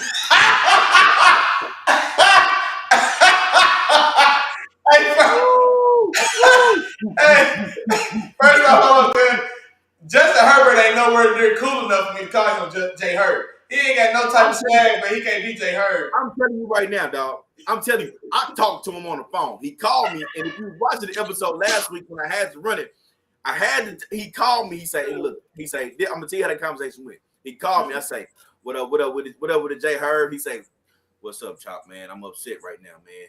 That boy Willie Jack, he keep talking about me, man. Every time he get on the show, he start talking my name. He start talking about how I can't do this, how I can't do that, how I can't watch what I do this year. Wow. And he hung up on me. That's what he did. That's what happened. That's how the conversation went. So I had no choice. I said, don't even sweat it, don't even worry about it. I already know what you're capable of. We know you got the skill set and all that type of stuff. So let me get on this show. I'm gonna get some things straight, and let me tell everybody how you about to come back with a vengeance and show everybody who you really are. You know what I'm saying? Which is why I told y'all when I did the overs and unders last week when I went through the AFC, who was gonna be the new AFC West champions. It wasn't the Kansas City Chiefs. It's gonna be your Los Angeles Chargers. They will win this division. They win in 13 games. I'm talking to them, Willie Jack. They win 13 games this year. It's going to be on the back of Justin Herbert, man. Justin Herbert. Hey, as I told y'all before, and we all know this. It ain't no secret. Everybody can see it on display, man. We know he has the skill set, the arm strength, the accuracy, the toughness, the athletic ability. He reads the field well. All those different things, he has that. Which is the reason why people are so upset with him. And that's the crazy part, right? We all get on Herbert, right? We all get on him. My man's threw 31 touchdowns his rookie year, 38 touchdowns his second year. You know what I'm saying? And 25 this past year. But he's threw for 4,300 his first year and then threw for 5,000 his second year. Throwing for yards, that ain't a problem. That ain't an issue for him. His stats ain't an issue. You know what I'm saying? And I think that's part of the reason we get so upset with him, because it's like, man, we see it all. It's like, dang, we even see some of the best throw. Like, even with him not considered a top, whatever number you want to put out there, 6'7" quarterback last year, 8, whatever number you want to put him in. Even with him not necessarily being that. No, he was still top 7 for sure. Okay, yeah, that's fine. But even with him being that, people like, dang, man, like, what's up? What's up, Justin Herbert? You know what I'm saying? What's going on with you? What's going on? And he always is in the category. When you look for the best throw of the year, probably the past 2 years in a row, he's probably had the best throw. You know what I'm saying? Like, he's just one. The guy was like 2 years. 40, 50 yards down the field on a rope, you know what I'm saying, in somebody's back pocket. You know what I'm saying? They ain't even got to turn around. This is going to land in the back pocket for the tub. If it can fit in the back pocket, he probably can put it there. But that's the type of talent. That's the type of talent we're looking at when we talking about Justin Herbert. And I think looking into a little bit more of what this team is and what they're going to be able to do going into this year, they fully healthy. They're going to get your boy back in Rashawn Slater, one of the best offensive tackles in the league. You know, so he's going to be protected a little bit more. They also add another weapon on offense to help out Mike Williams and the what's my other guy name? You know what I'm talking about, Keenan Allen. Yeah, and the Keenan Allens. So they add another weapon there. You still got your Austin Eckler. I think he has everything in place for him this year. Healthy right now. He has everything in place for him, and there's no reason I don't see him coming out, lighting the league up, putting together an MVP caliber season, and all it takes is him winning a couple of those tough games. You're right. I don't think he has to beat Patrick Mahomes 2 times, the second time it'll be good enough. He can beat Patrick Mahomes the second time and have a better overall record than this team. They gotta go beat Denver in Denver. You know, they gotta do some of those things when it comes down to it at the end of the season. And if Justin Herbert can do that, man, you're looking at your 2023 MVP of the NFL.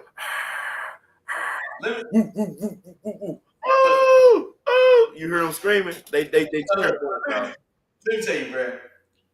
You gotta beat the champ to beat the champ. It can't be close against the champ, Lomachenko. You know what I'm saying? You gotta take the title. If he don't go, unless Patrick, Jeremiah, Jacoby Mahomes, unless he just without injury, without if we just get typical Pat, 5,000 yards, let's say 40 touchdowns, 5,000 yards, and probably let's say 13 wins, right? Somewhere in there, we just get average Pat. Bro, Justin Herbert can't turn in. He's got a trump. You got to knock the champ out. He's got yeah, bro. Like him throwing for 5,000 and I lost you again. Oh yeah. You know why? Because every time you say something that don't make no damn sense, your mic go out.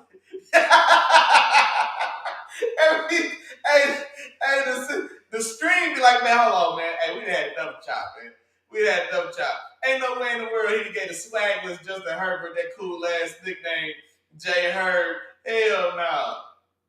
Oh man, we can go with Jellyfish Justin. Let's say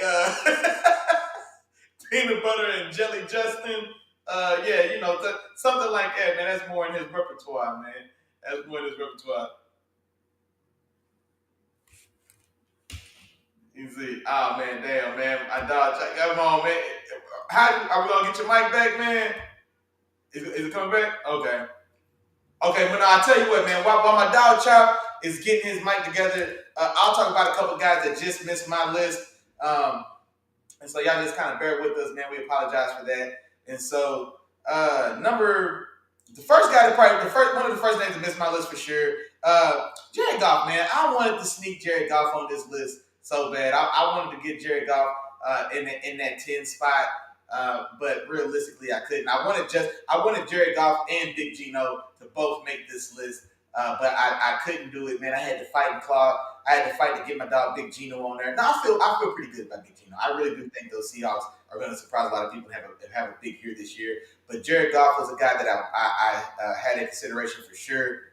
We got you? I hope so. Yeah.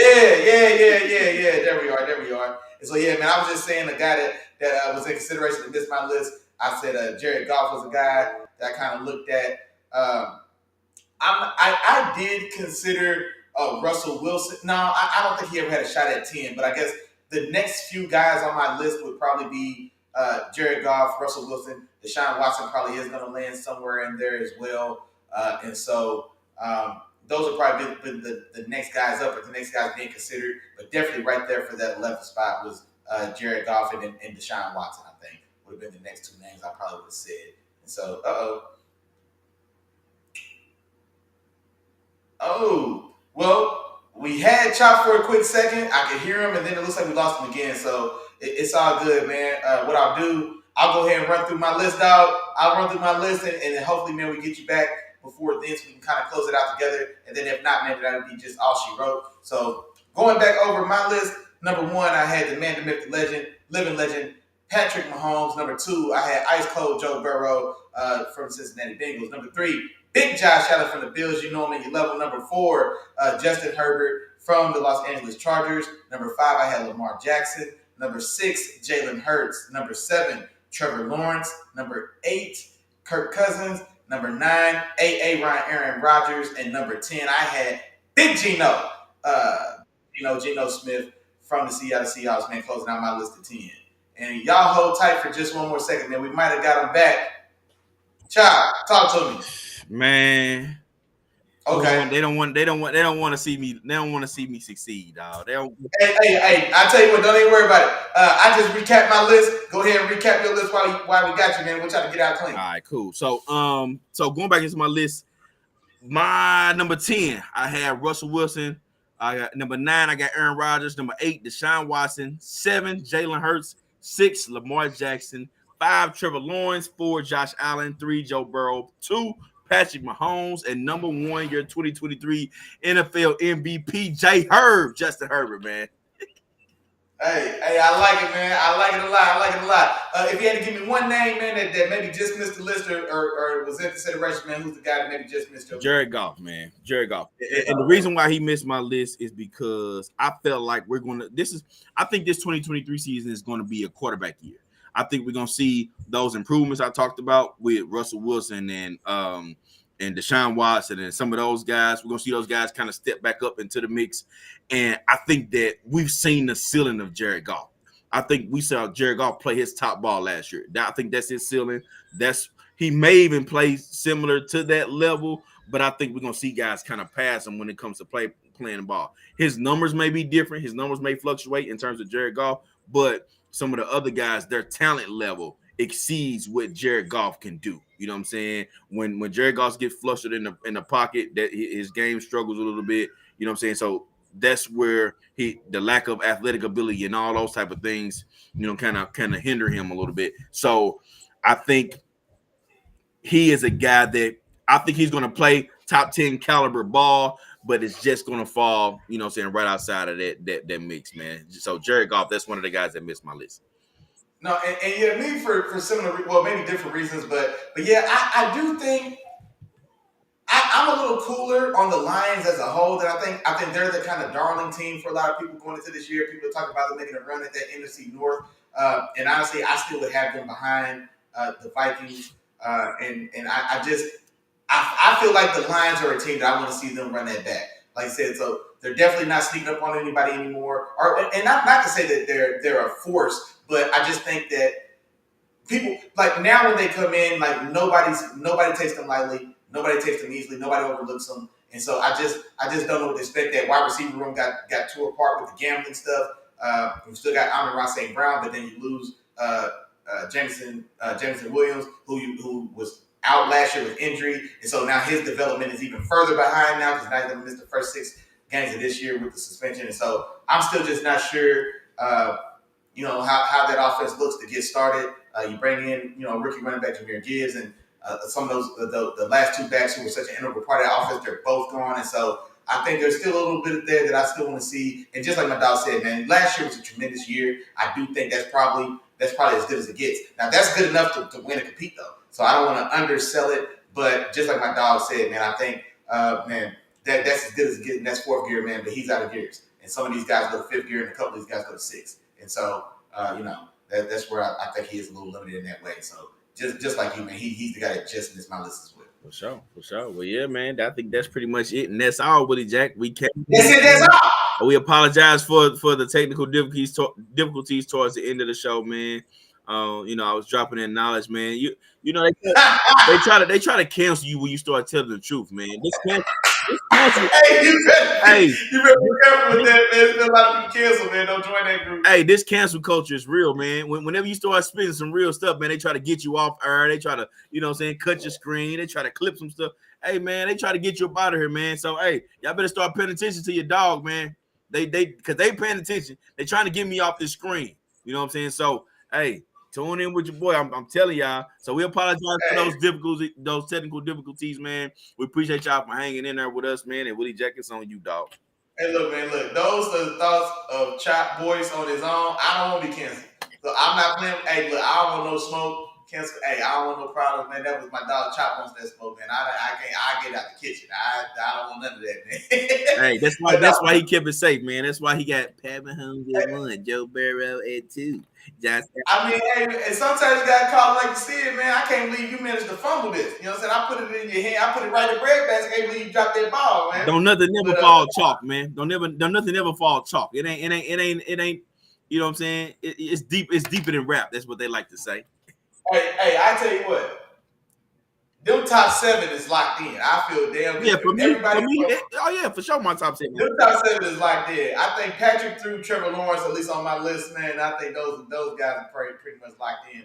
But no, honestly, man, I do like that your list was like it wasn't chalk, man. It was unconventional, man. You went out there, extended yourself a little bit, man. So I love to see that, man. You know, every now and again, man, got to talk to my dog, Chop out the window. He didn't need no help this time. He just dove face first off the cliff himself this time. Normally, I got to try to push him to be a little risky.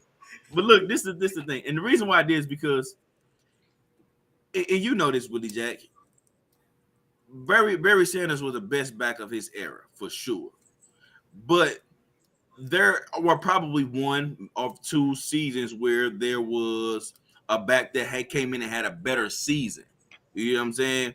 So that's my thought process on this. You know what I'm saying? It's Patrick Mahomes is this, and that's why I said it at number 2. Patrick Mahomes is the best quarterback. He is, and I don't think there's anybody, no matter what they do, that can trump that in 1 year. You know what I'm saying? But I do think somebody can come in and have a better season, and that's why I said 2023 MVP. It's gonna be Jay Herb. You know what I'm saying? It's gonna take an MVP to do it, man. It is. But like I said, man, he's got the talent, man. So if he puts it together, man, like my dog said, then man, if he puts it together like my dog Chop just said, man, he's a guy that can definitely get it done. So, man, now will he do it? That's another thing, man. We can't wait to see it. But other than that, man, right here, 9 o'clock on the dot, man. That's it. That's all, man. We're gonna wrap it on up. My dog already told y'all, man. I'm gonna say it again. Appreciate y'all for hanging with us, man. Thinking it out through the technical difficulties. And so, we apologize for that. Other than that, man, we appreciate all the love, man. We appreciate all the love of the members that came through, man. So appreciate y'all. Man, Wednesdays, 7 o'clock, man. Don't play yourself, man. Don't cheat yourself. Get in here, tackle with your dog, man. Wednesdays, 7 o'clock. You know, watch because we ain't got nowhere else to be. Other than that, man, that's it. That's all. And we will be back Wednesday, 7 o'clock. Until then, y'all be smooth.